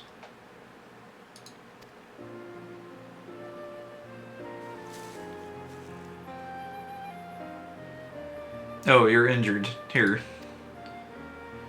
You're damn right I'm injured. I got hit by 2 blizzards and like some sort of crazy nether demon imp spear. Don't worry, healing doesn't drain me anymore. Not since I learned how to borrow from nature. And I have you to thank for that, Kai. Let's return to the guild. We have to explain everything to Brother Isumi.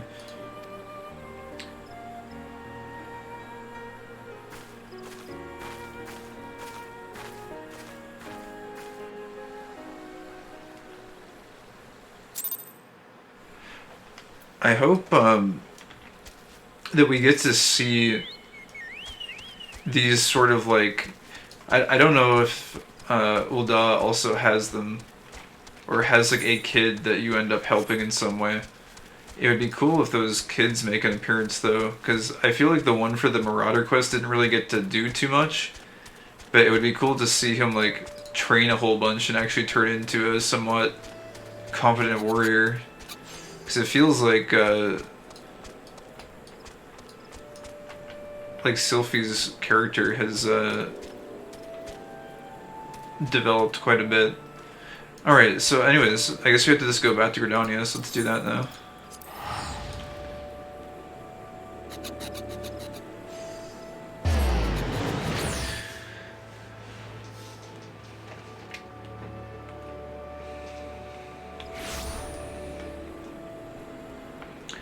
This has been a lot more interesting than just like chasing that that random goat or whatever. It's not a goat, but like the giant buffalo thing. And they're just like, oh, we can't face it yet. It's too powerful. It's too big.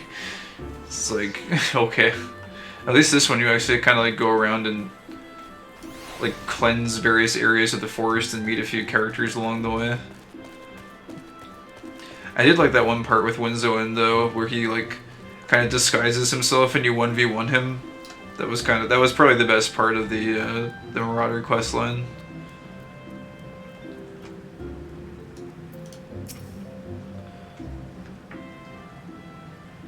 Welcome back, Kai, Sylphie. Our mission was a success, Guildmaster. Quite. I take it the two of you conspired to defy my orders. He knows. But well, the forest was suffering. We couldn't just walk away. It's not Kai's fault. It's mine. It was all my idea. I take full responsibility. Calm yourself, child. You did nothing I did not foresee. I am of no mind to lecture you. Indeed, Grenadier is indebted to you for your heroic deeds. The corruption born of Aquaman had taken root in the calamity weakened soil. There is no telling how much further it might have spread if you had not defeated the creature. And if I am not mistaken, Sylphie, you succeeded in drawing upon the energies of nature during the battle. How did you... Yes, I did. I'm not really sure how it happened. I remember thinking how badly I wanted to help Kai, and then I suddenly felt the power surging through me. That is as it should be. One does not simply choose to borrow from nature's strength. The mind may command only that which the heart permits. In your desperation to help your friend, you opened your heart to nature, and nature responded to your need.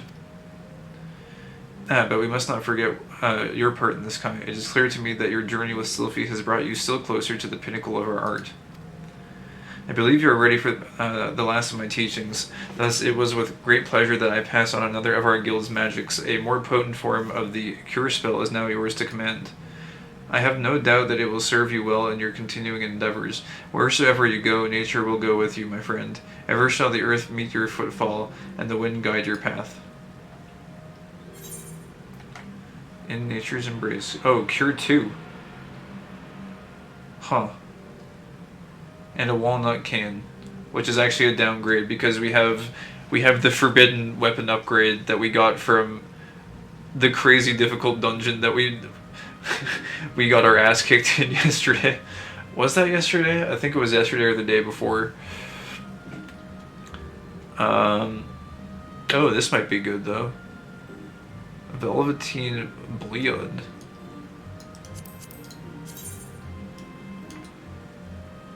This looks like it might be good.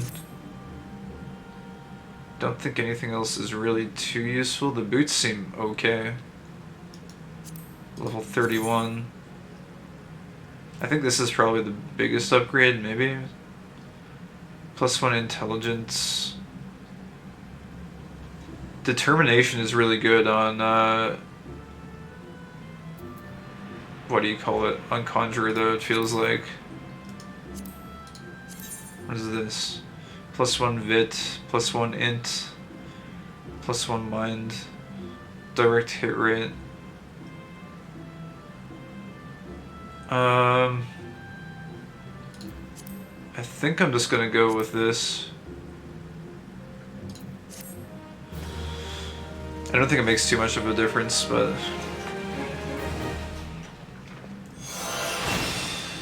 Cure 2. Nice. You know, I've been thinking about, I don't know when it was, I don't know if it was yesterday or the day, it was yesterday we were doing dungeons, right? I feel like it's actually like all a blur. I think I was trying those dungeon grinds yesterday. I was grinding more off stream afterwards a little bit today in dungeons. I'm thinking back to that one healer that was like my health drop so low. I don't know if they were a conjurer, but if they were, it's possible they were letting it drop that low for maybe something like a Cure 2. I don't know if that's actually the case. Although this is acquired level 30, so I don't even know if you'd have access to this in many cases. I don't know, it's just one thing I was thinking about. I was also thinking about how, like, the way damage gets distributed in this game is a lot more, I don't know, it's different. It's like it comes in waves, kind of. So, maybe some people's playstyle is to let people drop a little bit lower. I don't know. It's weird though, because I had healers I was extremely comfortable with when I was running a few dungeons today, where they had kind of my healing playstyle, where they kept me topped off the entire time. So I don't know, I guess there might be different playstyles at work. I just think it's interesting that Cure 2 is now an option because it's like a bigger heal. So theoretically speaking, you could get away with letting someone's health drop a lot lower if you were playing Conjurer, and then heal a lot more of it with one spell. Just something to consider. But anyways. Seer Folly. Isumiyan has a task for a skilled adventurer. Kai, I'm glad you've come. I have a task of a most urgent and confidential nature, and I think I can think of none other to whom I can entrust it. You are doubtless familiar with the Seed Seers, yes?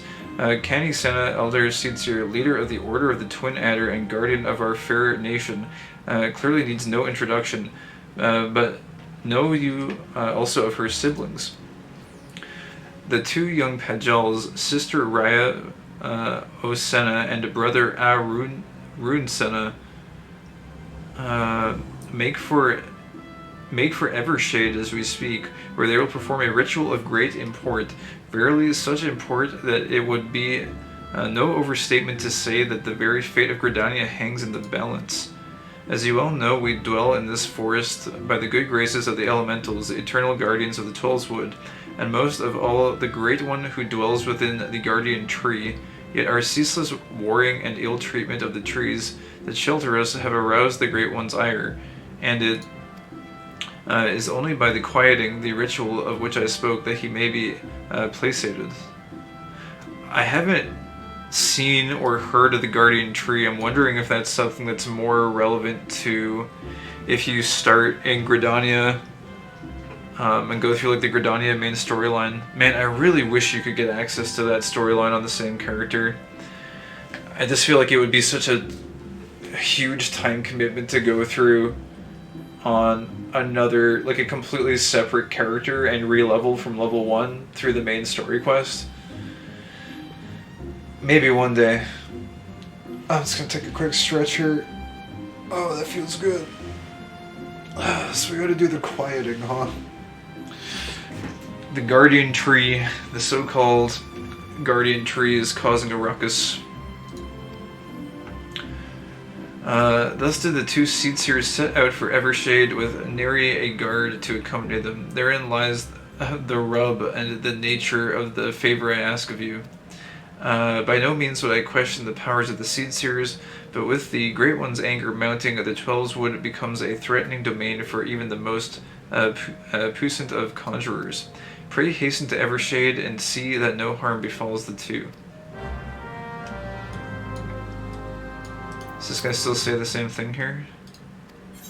Yep. Oh, hey, what's up, Falcon? Decent luck in Savage Raid prog tonight, but now my brain is slightly melted. Not much prog, but good practice on the half of the fight I have seen. Oh, nice. Yeah, raid progression is always satisfying in games, as long as you have a good group. Is your group fun to play with? I find raiding is all about like how good your group dynamic is, because if you're not with a group of people that's like patient and willing to learn, it can get pretty heated sometimes if you've got toxic people in the group. But if you have a group of friends that are like, they're friendly but also like they take it seriously and they want to improve, then it's really fun. Grouping with raids on Tuesdays and Wednesdays, so I'm just hopping in random party finder groups for extra practice. Oh, I see. They're pretty fun.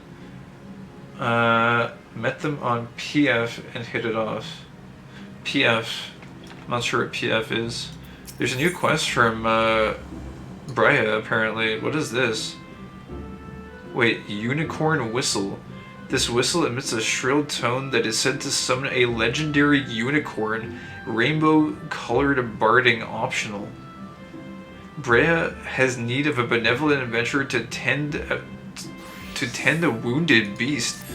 Your deeds of late have earned you the respect of all at Stillglade fame. People say you are a breath of fresh air within these still caverns. Truly, you are an inspiration to us all.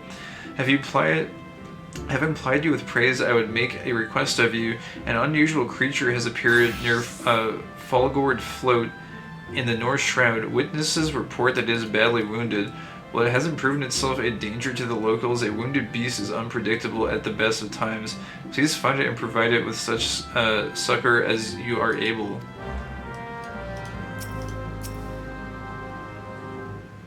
Huh. Okay, she's got the same follow-up text though. Okay, let's go to North Shroud, I guess, and get a rainbow unicorn. I'm guessing this is a pet. Unicorn power. It's up here, apparently. We'll go here first, then we'll do our story class. Our class story. Oh,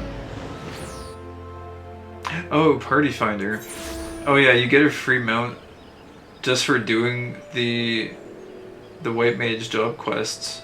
I think it was to encourage more people to level healer back in the day. This is a mount. Oh, okay. That I will not turn down.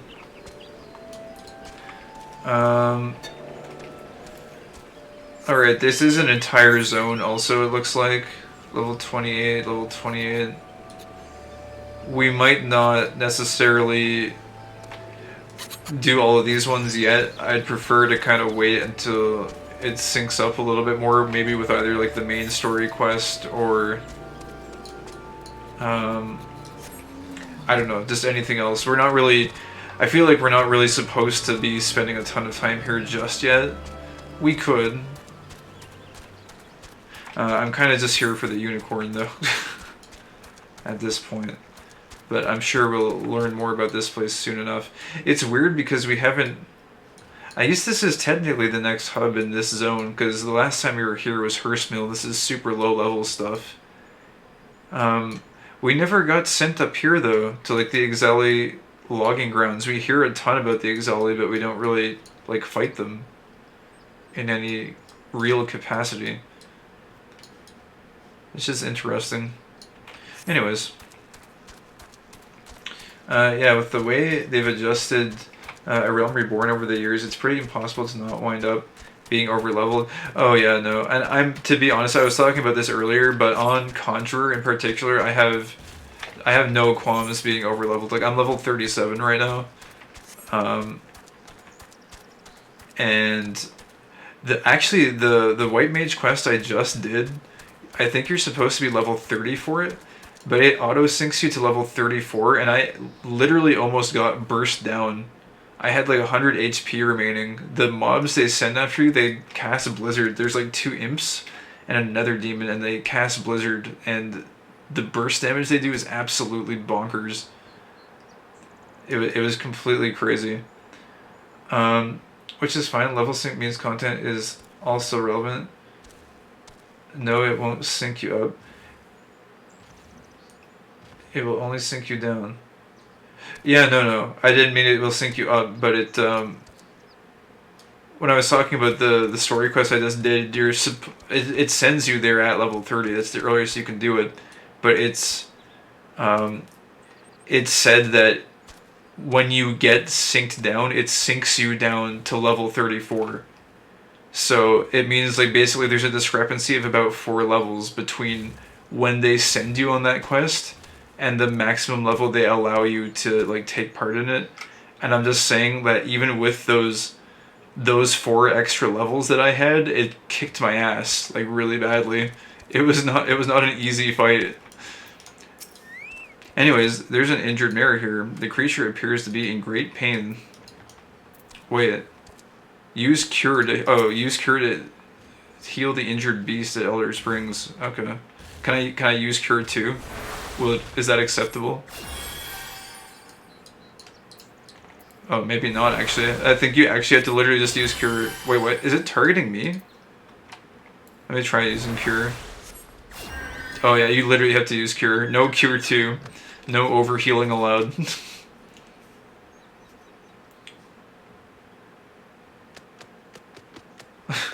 There it goes. The creature seems grateful to you. Alright. Report to Brea. That was fast. It's a fast quest. Hummus Golem. Hold on, while we're... Oh, well. There's slide casting for you. Doesn't let me interrupt my cast. I just burned down the imp while on that quest and ignore ads. It's kind of fun. I was halfway considering that. I didn't know if he was going to go into some sort of like invulnerable state though or something to like prevent you from doing that. Also, we can just teleport to Conjurer's Guild. I don't know why I'm running away from this. Let's go here.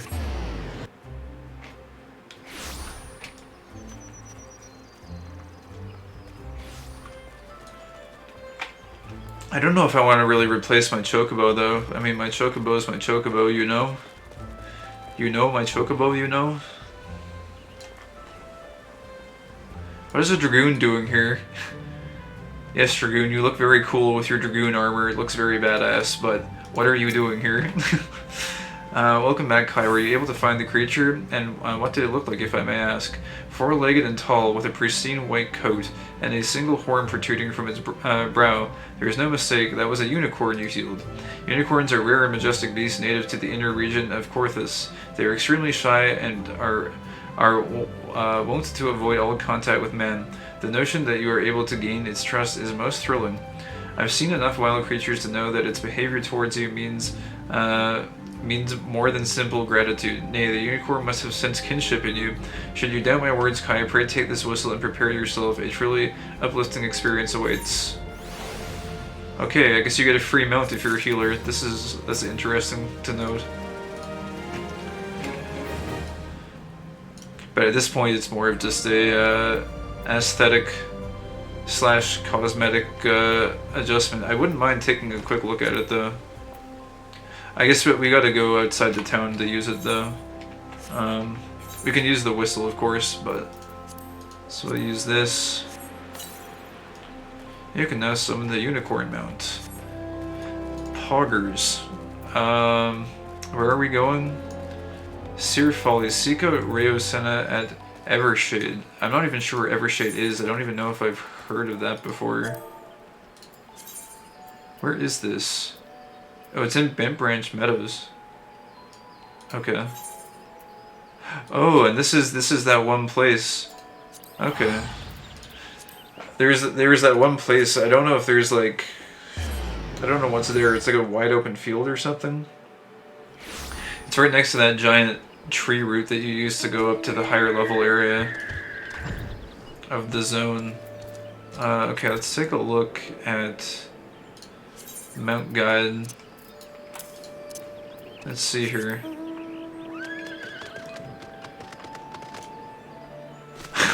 You literally get a pony unicorn.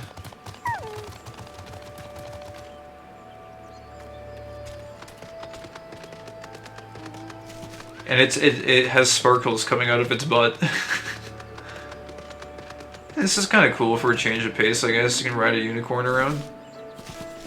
It feels a bit different from the chocobo. I know it's exactly the same, but it feels different to ride a horse around.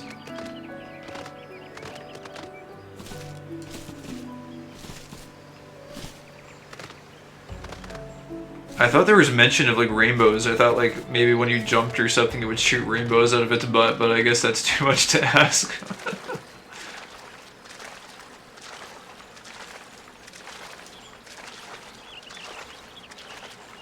It does look kind of nice. It's nice to have a different mount besides just the chocobo. Well, the reflection here looks really nice. Does that happen on the chocobo too? No, it does. This is a nice looking reflection. Don't worry, we'll get get you some glowy horses when you level up more. Oh, okay. Anyways, yeah, the unicorn is cool, but I gotta stick with my bro here, my choco bro. He's a very nice birdie. Oh yeah, this is the place. Yeah, there's just friggin' tree slugs everywhere. Look at all these tree slugs. I guess this is the great tree. This is the Deku tree. I haven't really seen anything in the story related to this yet, so I guess let's find out what's going on. There are many flavors of horse in the game. I see. The horsies. Let's see. So there's two people here. I can only talk to one of them. You can't talk to the kid. Oh, what? Duty calls. Commence battle. Seer Folly. I wasn't necessarily expecting this right off the bat. Let's see what's going on here. Will we have to combat the fearsome tree slug menace? Curses, how can we hope to make it to the guardian tree with these ghastly creatures bursting forth like rampant weeds? If I'd known what we were in for, I'd have brought along a wood whaler or two. In fact, I dare say we should return and do exactly that. Oh, do not be such a coward, sister. We are seed seers. These overgrown vermin are no match for us. Bold words, brother, but were they true words, we would have dispatched our enemies and arrived safely at our destination bells ago. A conjurer are you? Brother Isumi, ever the warrior. For once, however, his solicitude is most welcome. Might you help us dispose of these fellow creatures? Have you no pride, sister? A seed seer does not beg the aid of some common adventurer. Enough, brother. We have a duty to perform, a duty that takes precedence over your silly notions of pride. Now enough talk. Let us see to these pests.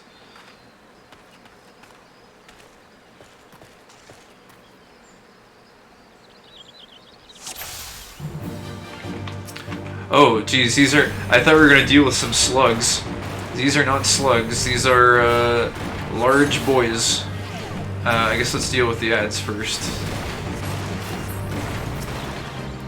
Oh wait, they're dealing with the ads pretty well already, actually. Wait, I got something that I needed for the hunting log, apparently. Well, that's good. I'm assuming the NPCs are gonna heal themselves, so we won't bother doing anything like that. Dude, this thing is beefy, though. Oh, I got aggro! No! I don't want your aggro, leave me alone.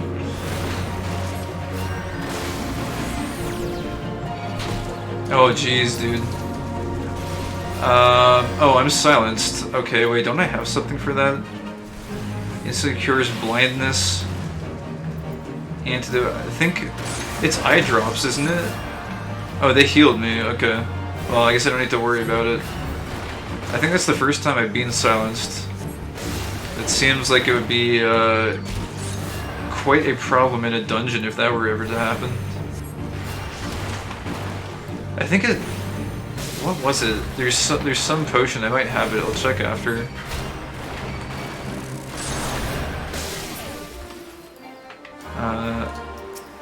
Oh, you had to kill everything, I guess.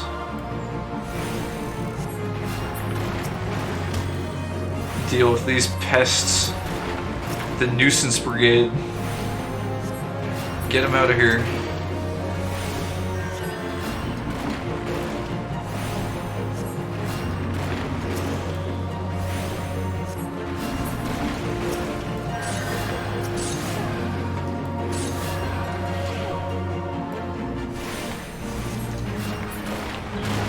Alright. Duty complete.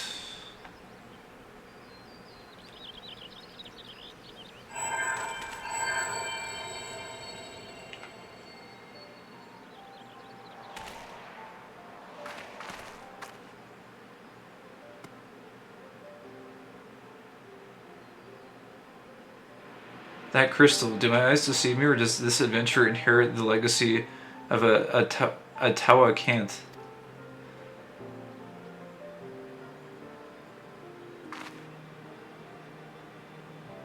It was none other than Atawa himself who last performed the quieting. No, I do not believe this adventurer's arrival is a mere coincidence. Bearer of the soul crystal, inheritor of arcane knowledge long since forbidden to those not of our kind, I know not why it is you he chose, but I believe our great forefather has led you to us this day. Or led you to us today. Ancient tradition dictates that the quieting be performed by 3 pagels, but I misspeak. The ritual is to be performed by 3 white mages. If Master Atoa truly has chosen this adventurer as his successor. Yet you speak madness, sister. Surely you have not forgotten that Pagel tradition strictly forbids sharing the teachings with those not of our kind. The power of white magic is far too great to risk falling into the wrong hands.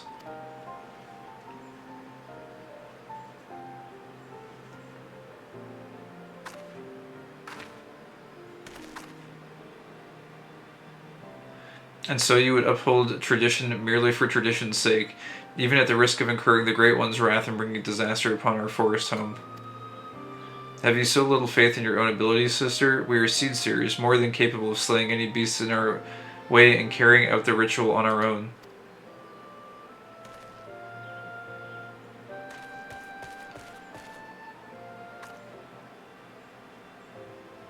So, this petty bickering is getting us nowhere. Adventurer, I'm sorry to trouble you with our silly sibling squabbles. If you have time, I would speak with you further, but not here. Come to Camp Tranquil and come quickly. Time is of the essence.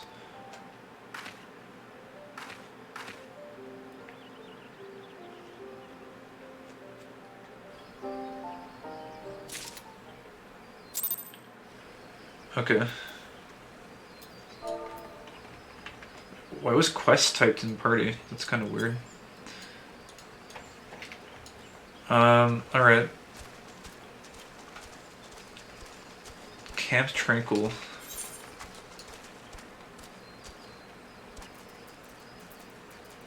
I guess this is down here, huh?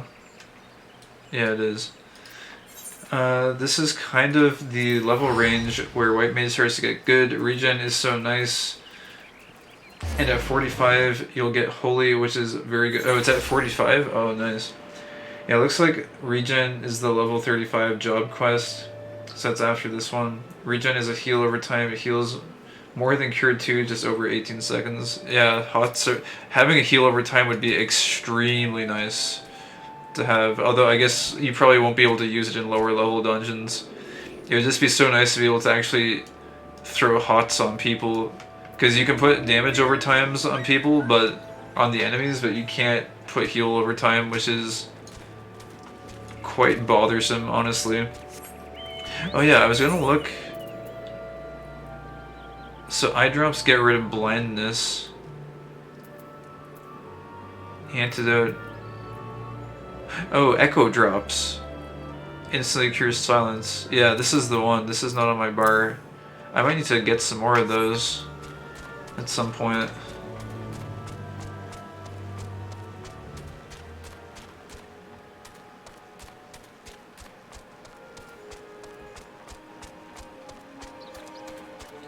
Oh, I thought you couldn't fall down here.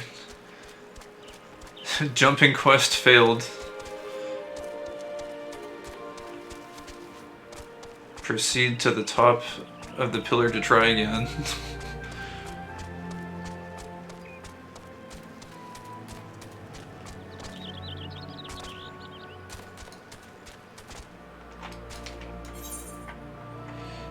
Camp Tranquil. Are there like...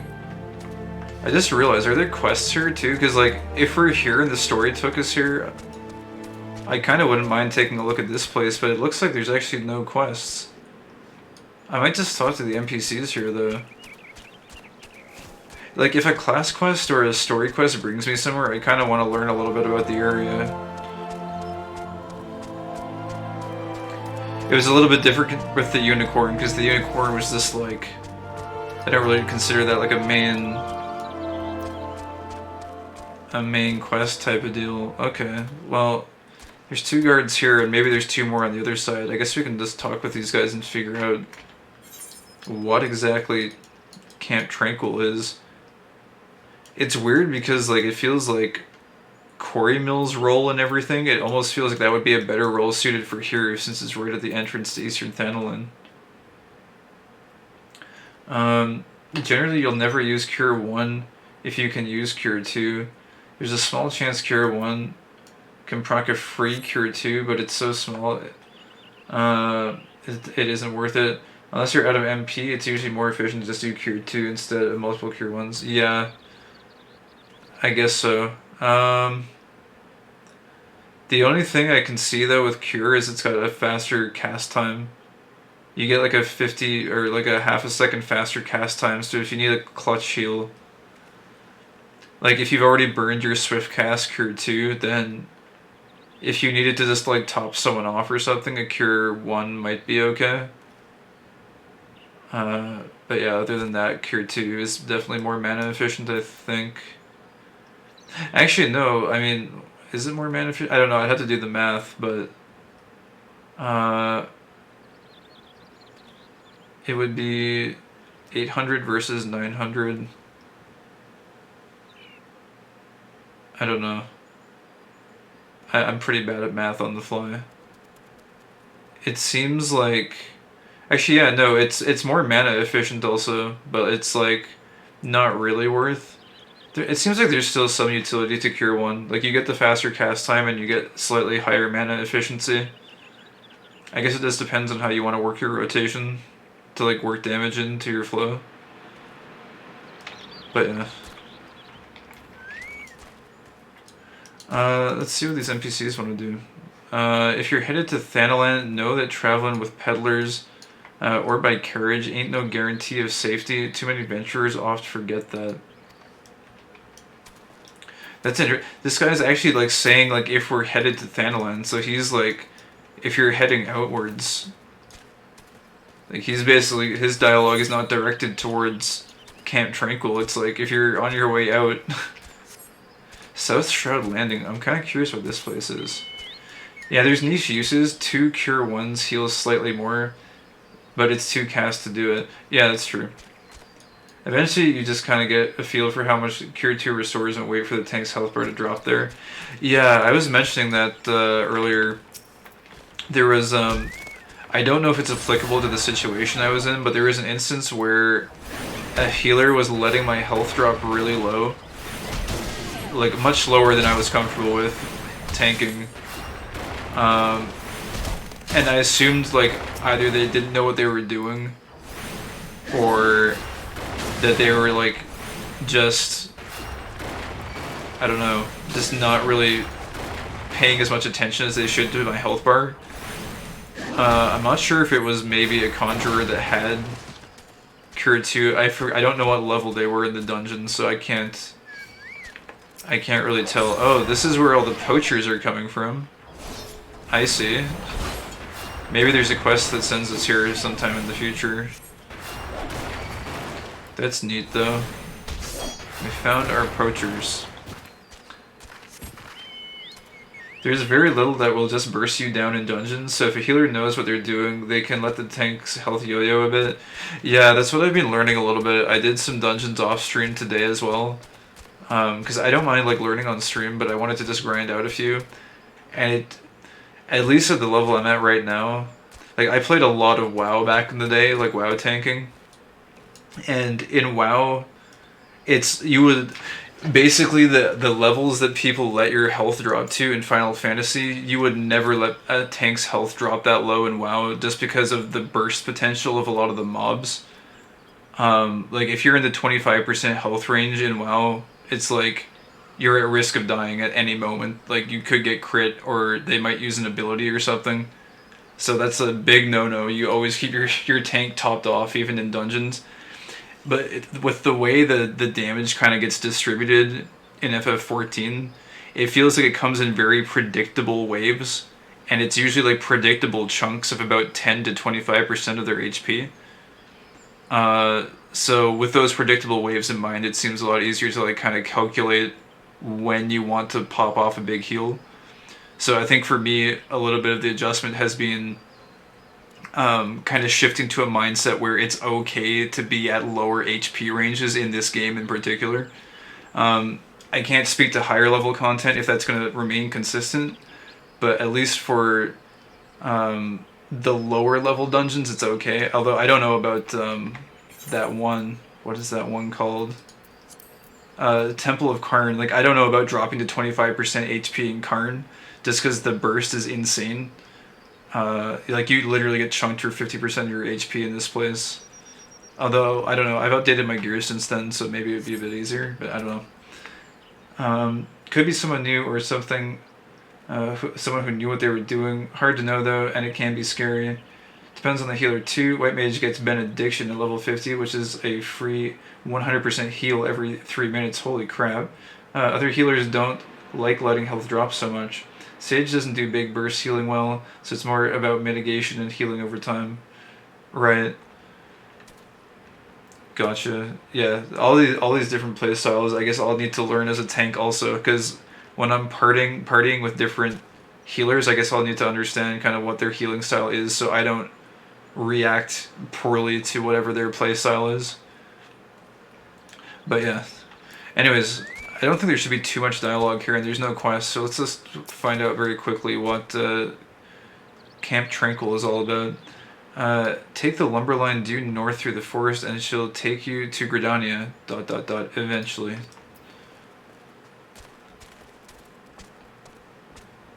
Alright.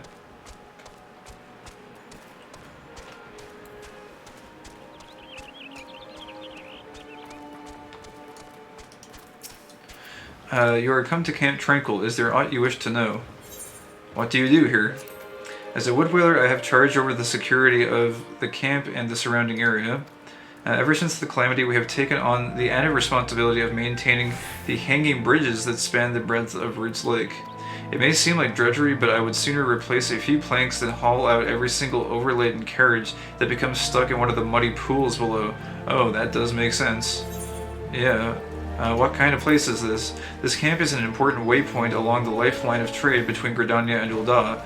Follow the southern bridge, and you will find yourself in the Barrens of Thanalin. Reed's Lake below used to be an honest-to-God's lake, but the calamity drained away most of the water. We were left with a sultry mire teeming with wildlife never before seen in the Twelveswood. Oh, and do have a care when crossing the hanging bridges. Incidents are on the rise wherein travelers are taken by an inexplicable jumping fit and suffer a bad fall, and they often regret stumbling into what they find upon landing. I see. Well, wait. Ask an adamantoise I have none to spare. Just one egg is all I ask. Because you can't climb the ladder. Okay, so we already know a little bit about this place. It's mostly part of the commerce route between Gridania and Ul'dah. That is quite interesting. Oh, there's guards posted down there too.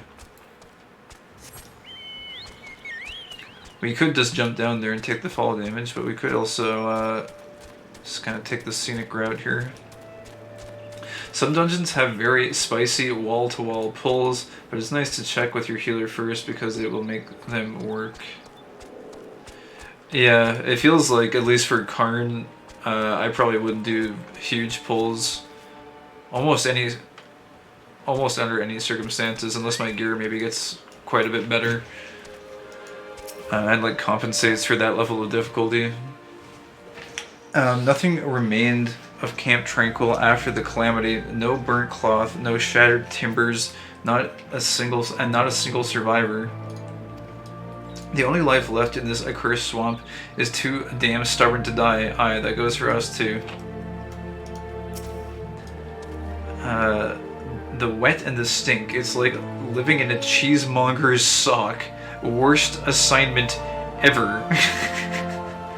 Worst assignment ever. If I have a MCH and dancer in group, I always do big pulls.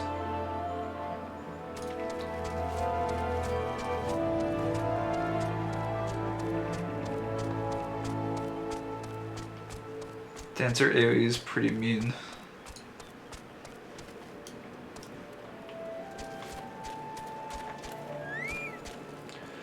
Okay, so we got there's just a lot of NPCs here also that are just,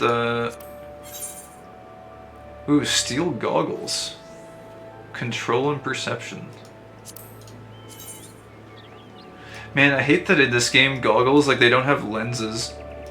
Goggles are typically very desirable headpieces in most games, but in this one it just, like, looks more like a mask of some kind.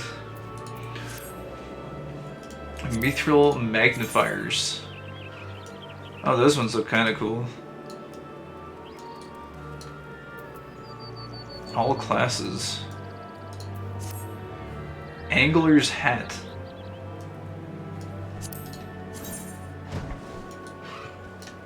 I don't think I've seen these actually. These are kind of new. I think the gear that I've got for my highest level gathering is better than these, but I just hadn't seen those headpieces before. There are some that do. Machinist tends to get a lot of goggles in their class gear. I see. Very interesting.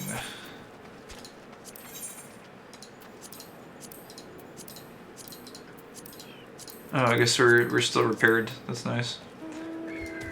Florent. I was bringing lumber to the market long before the calamity. I tell you, the things I've seen in the Twelveswood since then boggle the mind. The most bizarre beasts seem to congregate around the giant gate to the southwest, and the Gelmorian ruins to the northeast. From which of the 7 hills did those creatures come?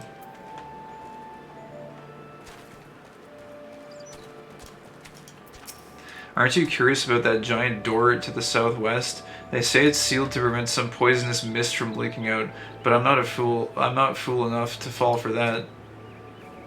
You know what I think it is? Treasure, legendary weapons, sparkling jewels, and mountains of gills so thick you could bury yourself in them. Those stories of poisoned mist are just to keep us from getting too curious, you'll see. Oh, alright. To the southwest, huh? Oh, here. The lost city of Amdapor. I guess that's a dungeon for later, huh? Oh, wait a sec. They've also got Amdapor Keep. Interesting.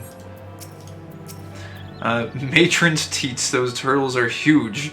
If the damn things didn't move, you'd think they were just another pile of rocks. Matron's teats. Matron's teats and Thal's balls. Ways to express astonishment and concern in Eorzea. Planning on taking a jaunt around Roots Lake, are we? Well, do take care and enjoy yourself. I shall see you when you return. Rather, if you return. Never doubt that Camp Tranquil has a powerful protector in the Sixth Spear. You have heard of the prowess of Captain Landinella. Of that I am certain.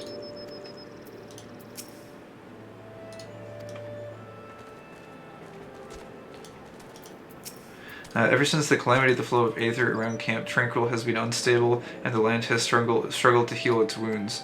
Lend us your strength and help us slay the beast ravaging the Trollswood. Only then can the forest return to its former glory. The abandoned airship landing to the south has become a haven for poachers. Oh, we've tried to drive them off, and succeeded more often than not, but even should they scatter, in time they slink back to take shelter once more. It's like trying to catch greased marmots. Nature tends towards stability and order, and for ages this balance of forces was maintained. Yet, as you can see, the calamity destroyed that delicate balance and severely weakened the land. The taint of corruption is even visible in some places. Snake Molt is one such location. Even since the ruins were exposed 5 years ago, countless beasts have been seen fit to make it their home. With such scars still fresh, I fear the forest will not completely recover for a long, long time. I think I already have this route, yeah? Yeah, we do. Okay, let's just look around for any other NPCs that might be doing various things. This whole area used to be a part of the Amdapor Empire, which has its own lore. Right. One could never be too careful around tortoises. I like how everyone is like really concerned about these giant turtles that are like just meandering around down in the water. Be like really dangerous if one of them started like walking up the stairs, I guess. Don't know what you would do if that happened. Oh, there is a sentry down here. Imagine being the one sentry on guard down here who has to keep the tortoises at bay. The other one over there is complaining about the stink, but this guy actually has to like fend off the tortoises by himself. The plants and animals of Roots Lake you'll find nowhere else. Magnificent this place, and terrible. Oh, well, good luck, bro. You've got your work cut out for you.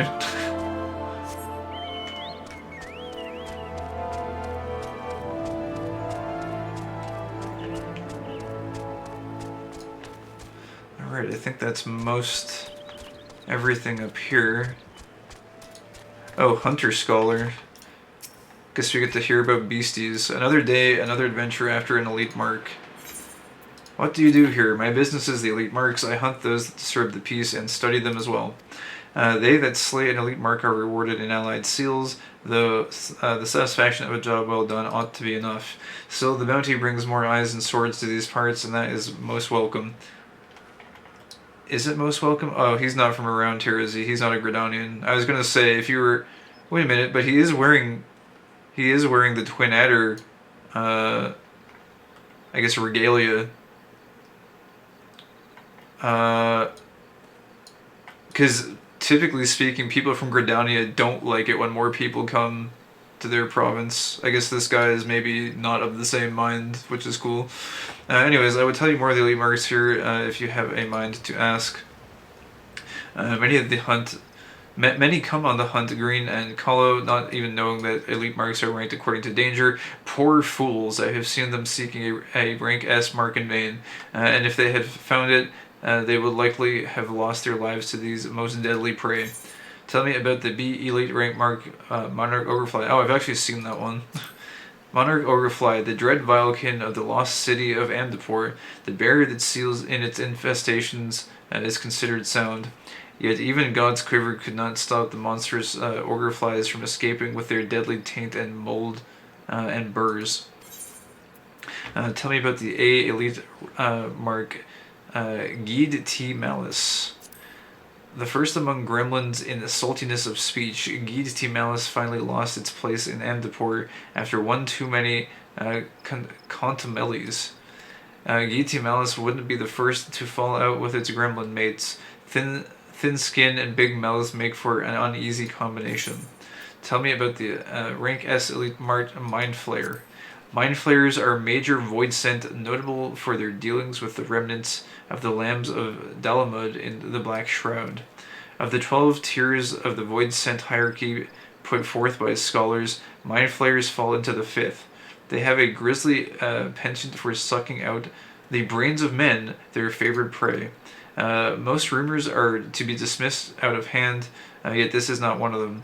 Moonless nights are when their rites grow the foulest. Only death and decay can chisel for them a foothold in this world. Walk with Menfina, adventurer, lest the hunter become the hunted. Mind Flayers, huh? I'm pretty sure in Dungeons and Dragons, Mind Flayers are like extremely powerful to the point of being like borderline overpowered as hell. Lady Hynia I didn't read what he said. Lady Hynana, were we not in a hurry?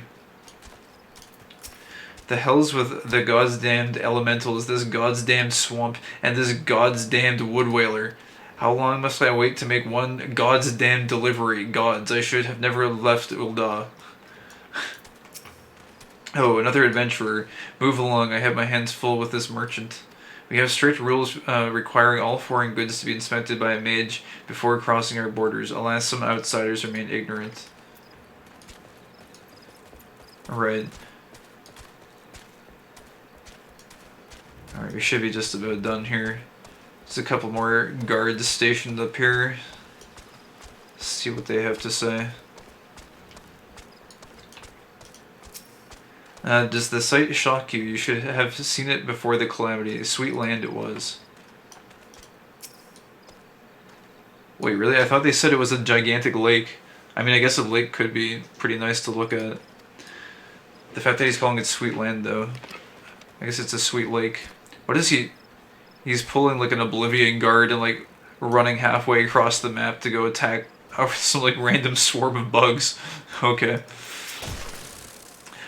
First time seeing Roots Lake, these boulders have lain as you see them since the calamity. Atop the largest lies Camp Tranquil.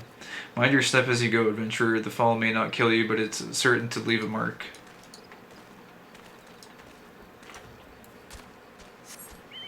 Alright. Cool. Well, we know a little bit about Camp Tranquil now. Oh, wait. She's got Moogles with her.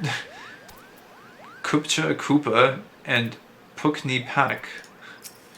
Why, I've served Raya O since she was a little girl no bigger than me, Kupo. She has matured much since the calamity. Her brother Arun, on the other hand... when she was a child, Raya O had quite a temper. She's a sweet little girl now, but a Moogle does not easily forget... Oops. Even now, the sound of her voice makes my fur stand on end, Kupo. Thank you for coming, adventurer. Forgive my brother's rudeness. He cannot help that he was born with a head of solid stone. Anyways, I do not believe we have been properly introduced. I am Raya Osena, a Pejal, as you can see, and sister of the elder Seetser. You are Kai, yes, brother Isumi has spoken of you, and most highly at that.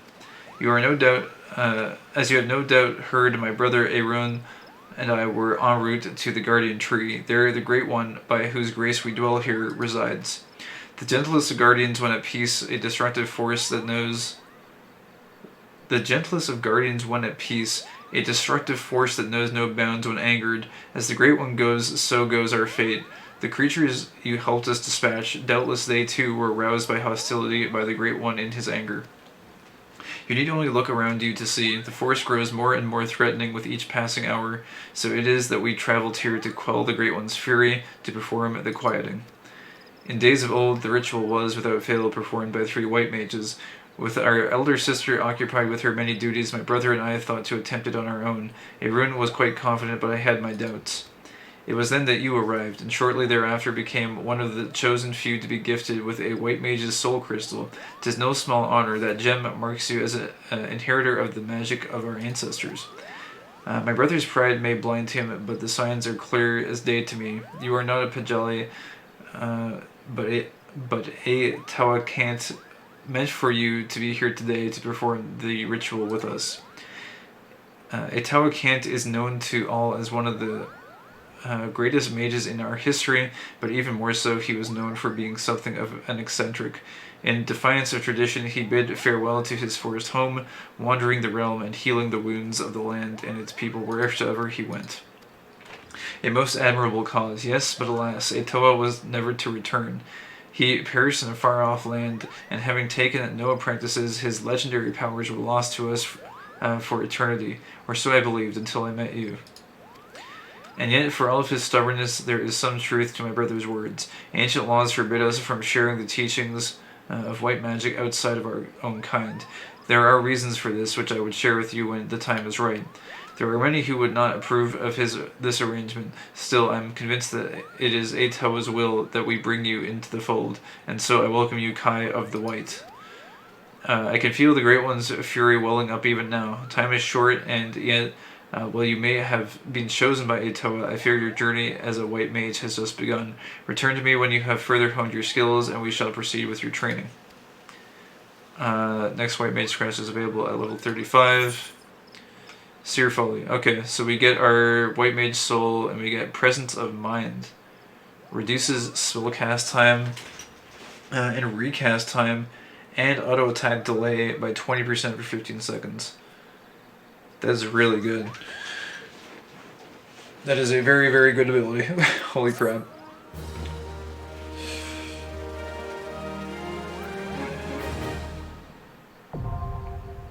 White Mage unlocked.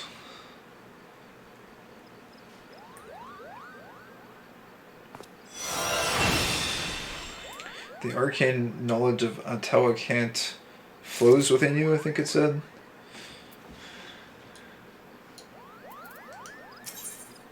Only you can prevent forest ire. This quest is not available yet. Required job white mage. Okay, so we have to just switch over. Yep, you'll mostly use that in your openers. Stick regen on tank, dot the boss, pop Presence of Mind, and spam stone until it runs out. Yeah, it's nice to have something to go along with swift cast, because there wasn't really a lot of DPS options. Let's see. I guess I need to like swap over. I guess we're basically retiring the Conjurer at this point. And swapping over to White Mage.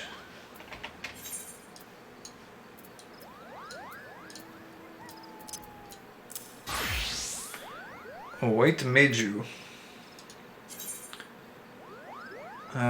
Oh, this is still an upgrade, right? Okay. Reassign current gear to Conjurer, okay. Oh, that's convenient, it just, like, swaps it over. That works. Oh, and redo your bars, unfortunately. Yeah, I just realized. There they go. R.I.P. bars. You will be missed. Fortunately, Mage is pretty straightforward for the most part. So Presence of Mind.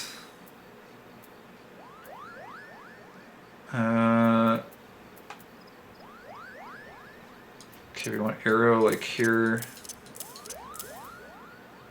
Cure 2. Cure Medica.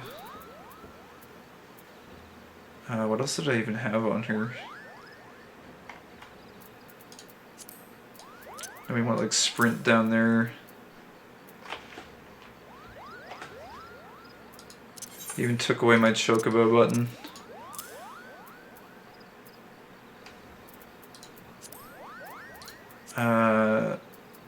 Why do I feel like half of the things are missing? Raise, I think, was like sitting here.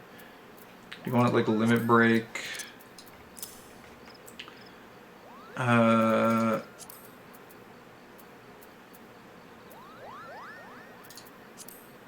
Oh, here, repose I think we had there.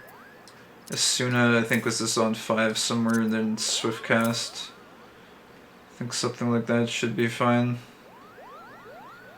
I guess Lucid, you should probably like use Lucid Dreaming pretty often. Just like spam a lot of Cura 2s. We'll get a feel for it. Anyways, I think that should be good. Still checking here. Yeah, it seems fine. Alright. Only you can prevent forest ire. Rei Osena would teach you to commune with the elementals. Kai, looking ever more the white mage I see, and yet I fear you are as ready to perform the quieting as a chocobo chick is to carry a wood whaler clad in full plate. But take heart, for we all must begin somewhere. Today I would teach you the art of communing with the elementals. This is... oh, whoops. Today I would teach you the art of communing with the elementals. This is, by any measure, the very foundation of our art. This means by which we preserve harmony between the forest and our people.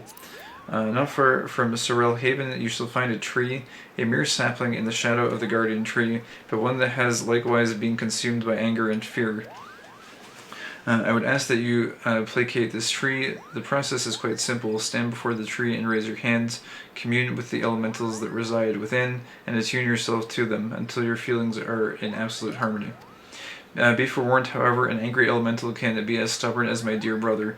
Do not be surprised if you find your honest plea rebuffed and fellow creatures sent to drive you from the forest. No matter what happens, you must remain calm. Dispatch the creatures, settle your heart, and speak to the tree once more. If your heart is true, your voice will reach the elemental ere long. Remember this, Kai. Under no circumstances must you allow your anger and fear to overcome you. As practitioners of white magic, the magic of succor and solace, such emotions are anathema to our very existence. Why I've served right... okay, they don't have any new dialogue. They are just being the Mughals. I am Raya Osena, a Pajal of Gridania, as you might discern from the horns on my head. My name may be unfamiliar to you, but doubtless you know of my sister. That would be Khan Isena, Elder Seedseer of Gridania and Supreme Commander of the Order of the Twin Adder. Together we are known as the Three Seedseers, my sister, myself, and our younger brother, Arun Sena. Among my myriad titles, I am proud to call myself a practitioner of white magic, which is the art of healing. This is an art for which we have no small need. The Trollswood has been made to suffer unspeakable pains, from the calamity to unending conflicts with the beast tribes, to exploitation at the hands of our own people. It is my duty, my calling, to provide succor, and I do it gladly. Cool. Cool stuff indeed. Alright. So we were going... I missed where we were going. Quell the anger of a tree in Sorrel Haven. Sorrel Haven is, again, up here at Bent Branch Meadows. I think it's actually faster to just teleport to Gridania to get there, so we'll go ahead and do that. And we'll go out, I think it's like the White Wolf Gate. The one big downside to White Mage as it levels is that it doesn't regen MP as much as other healers. Just get used to hitting Lucid Dreaming. If your MP is down to around 8,000, pop Lucid. Right, gotcha. It sounds like also, like maybe having some piety then would be quite useful for White Mage in particular, just for that mana regen. Something that might be kind of desirable on gear.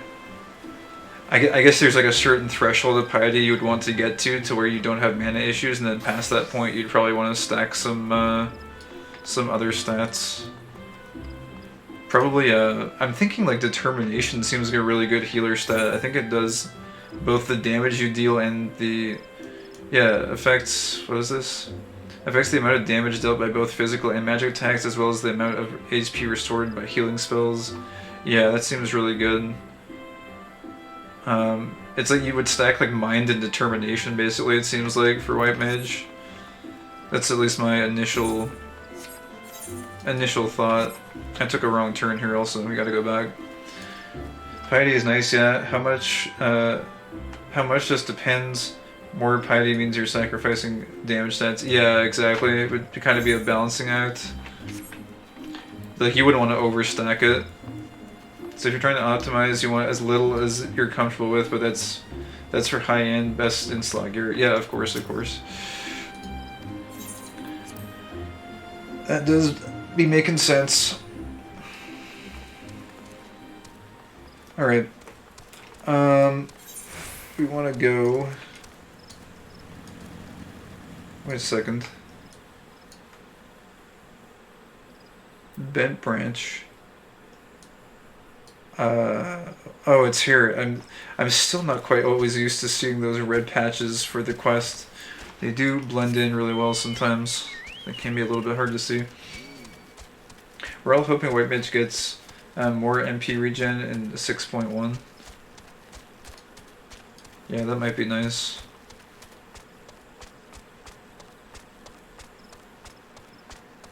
I don't know. I don't know enough about, obviously, endgame... Oh, I really took a wrong turn there. Wow. I obviously don't know too much about endgame gearing in this.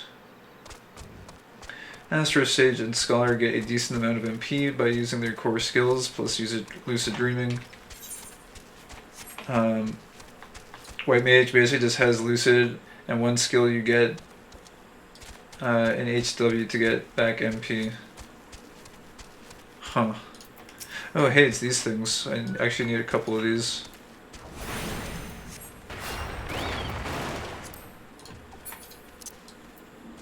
My Chocobo is hungry. Gotta give it some of the green.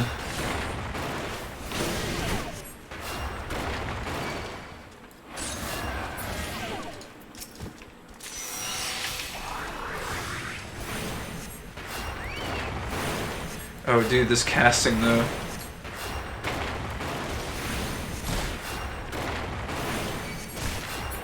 That cast speed is absurd. It's so fast. You sense a hostile presence.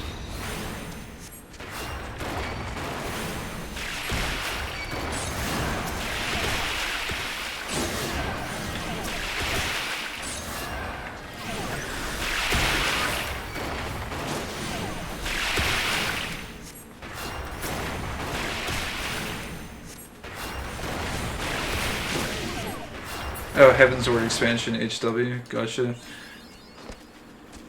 Bosom Buddies 2. Oh, Invincible attains rank 5, nice. Enhanced accuracy. Okay. Do that. Yeah, I still have trouble remembering all the expansion abbreviations. There's a ton of abbreviations in this game. Feels like even more so than your typical MMO. Let's see. Quell the anger of the tree completed. Report to Array Osama. Alright, I guess we're just going back now.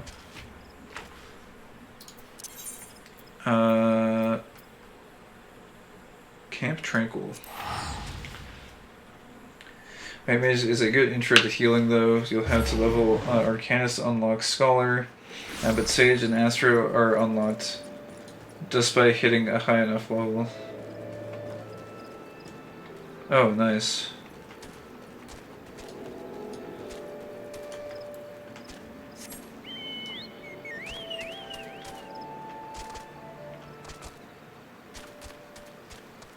Yeah, I wouldn't mind exploring other healing classes later on. I just kind of wanted to have one that was kind of basic and effective, and White Mage, it just seems like the most kind of like vanilla big burst heal type class, so I'm like, yeah, that sounds good for an introduction to Final Fantasy XIV's healing system. Nothing too complicated or crazy, just good old vanilla healing, nothing too crazy. A short while ago, I sensed a great anger abate. The forest is quieter, more welcoming now, and it would seem you have passed your first test, Kai. The trees are the elementals are the trees. The lush verdure of the wood is inseparable from the spirits that dwell within it. But you do not need to hear this from me. Doubtless you felt it for yourself, when you healed that tree. Above all else, the elementals prize harmony. When they sense a threat to harmony, they summon forth all the powers at their disposal to expulse it. For so long we have lived in peace with the elementals. Why now do they turn against us? I can offer no answers, only theories. But one thing is certain, we must quell the Great One's fury and do it soon, lest Gridania bear the full brunt of the forest's wrath. To soothe the forest's wounds and restore harmony, that is our duty as mages of white, as mages of the white, and it is a responsibility that transcends race or nation. I sense your success in soothing the ailing tree, and am more certain of this than ever. Sadly, many cannot see past the established practice and tradition, my dear brother among them. One would hope for a bit more open-mindedness given his youth, but alas, his pride as a Pajal will not permit it. For my part, I am not entirely unsympathetic to his concerns, and yet the task before us is too great. We must bring him around to see reason, but how? Forgive me, Kai. I would be alone with my thoughts for a while. Worry not, I will find a way to deal with Arun. Okay, only you can prevent forest ire. Oh, nice. There it is. Regen spell. Instant cast. It's on the global cooldown with everything else, but it grants healing over time effect to target. Cure potency 200, duration 18. Oh, baby. We got our first hot. GG.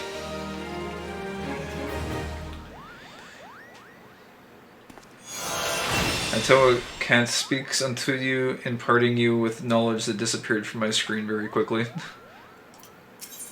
Oh brother, we're out there. Okay, we gotta get up to level 40, I suppose, before we can continue anymore. But that was good. We knocked out a lot of the class story there. Basically took care of the level 30 and level 35 stuff. But that is all we can do for now on ye old white mage. There it is, the regen. I think that should go right about there. Should have a lot of fun with that. Alright. I think I'm actually gonna call it there for tonight, to be honest. I've been staying up really, really late this week and putting in like really ridiculous hours into this game because I've been enjoying it way too much. I need to really try to readjust my sleep schedule to kind of get it back in line with something more reasonable. I think actually this return is probably good. What do we have quest-wise here? We have quite a few things. There is I don't know. I guess we'll figure out when we want to do kind of the profession quests as well, because I've got quite a few decently high level profession classes that we could go through at some point. But yeah, let's go ahead and we'll go to Lynn's Lamenta. But yeah, so the plan is tomorrow's what? Friday? Tomorrow we might do a little bit of the warrior quest stuff. Warrior class quest. Because I did get the warrior up to 40, so he's ready to go. I say he as if like it's a different character, right? It's the warrior. I'm so used to like rolling alts in other games where like you have a different character. But yeah, warrior is good to go. We can go do the level 40 stuff for warrior. And of course, like our main story has been ready to go for a long time now. I would kind of like to save it for when we're done with the Ul'dah playthrough. So again, the plan is to have a kind of a longer stream, probably on Sunday. It might be on Saturday. I'm not sure, probably one of those 2 days. And I've been kind of feeling like we could roll a paladin and go through all of Ul'dah and explore all of the zones. And hopefully get everything kind of synced up, and that would let us go kind of full force on the main story from that point on. I just really wanted to have the backstory of Ul'dah to go on before progressing with the main story, just so that kind of anything that we come across, we kind of have a good sense of like what the lay of the land is for for like Lanasia and for Gridania and for Thanalan. And that way anything that happens will kind of have the full backstory going into it. As opposed to just having 2 of the 3, which feels like there might be some things that we miss. But yeah, that's basically the plan, as it were. So we'll go ahead and pull in here to the inn. Yeah, I don't think there's too much else to go over. Super stoked that we got our white mage class though. That's really nice. I'll probably have to do something with the gear at some point. Maybe, although the gear seems pretty good, to be honest. We were lucky that we ran Carn on the warrior and we got a lot of caster gear that I hung on to. So I think that's going to help out quite a bit with gear issues, or rather preventing them. So that's good. It looks like some of this like jewelry, I'll probably have to find a way to find some replacements for like the weathered choker, the weathered ring. Yeah, we should probably do something about those. Get them more in line with like the silver wristlets. But yeah, other than that, should be good to go, and maybe we'll run some dungeons or something on the white mage. But yeah, I'm just rambling at this point. I love to ramble before the end of the end of a stream. Thank you guys for coming and hanging out and checking out the playthrough. Again, I feel like I've kind of got the game somewhat worked out from a streaming perspective. So we'll try to keep the streams more focused on this kind of storyline progression stuff and less on like grindy stuff. I'll try and get the grindy stuff taken care of off stream so that we can kind of just get all the story without the grind. Yeah. One other thing I was considering doing, I'm not going to do it tonight because I'm really tired right now, but I was considering doing like no mic, just like fishing exploration streams, which I know not a lot of people would be too interested in that. But I was thinking just for fun, like of just having the stream on and doing a no mic fishing stream basically, where I just go around and fish. So you'd basically just have like Final Fantasy XIV fishing noises and environment noises. Seems like maybe something that like possibly a few crazy people might enjoy. I don't know. I was thinking of maybe doing that for a few hours before bed on some nights, but I don't think I'll be doing that tonight in particular because it's already kind of late. Anyways, but yeah, let me go ahead. We'll go to the logout screen here because I don't want to give my I don't know what you would call it, my sign off twice. My blundering sign off where I thank people like 5 times and say have a good night like 5 times and then say goodbye. I don't know what it is. It's a part of me I guess doesn't necessarily want to end the stream, or maybe a part of me is scrambling to try to find some sort of a way to end it while saying something meaningful. I guess I will say I'm super appreciative that you guys keep on showing up to every one of these streams. It's definitely a pleasure to have you guys here hanging out. I've played through many MMOs in the past, just like kind of by myself, and I think this is probably the first time I've tried just giving it like stream time, and I have to say it doesn't disappoint. It's a lot of fun to have you guys here in chat, both from like a help perspective and just from a like socialization perspective. So thank you guys very much. I appreciate you being here every night.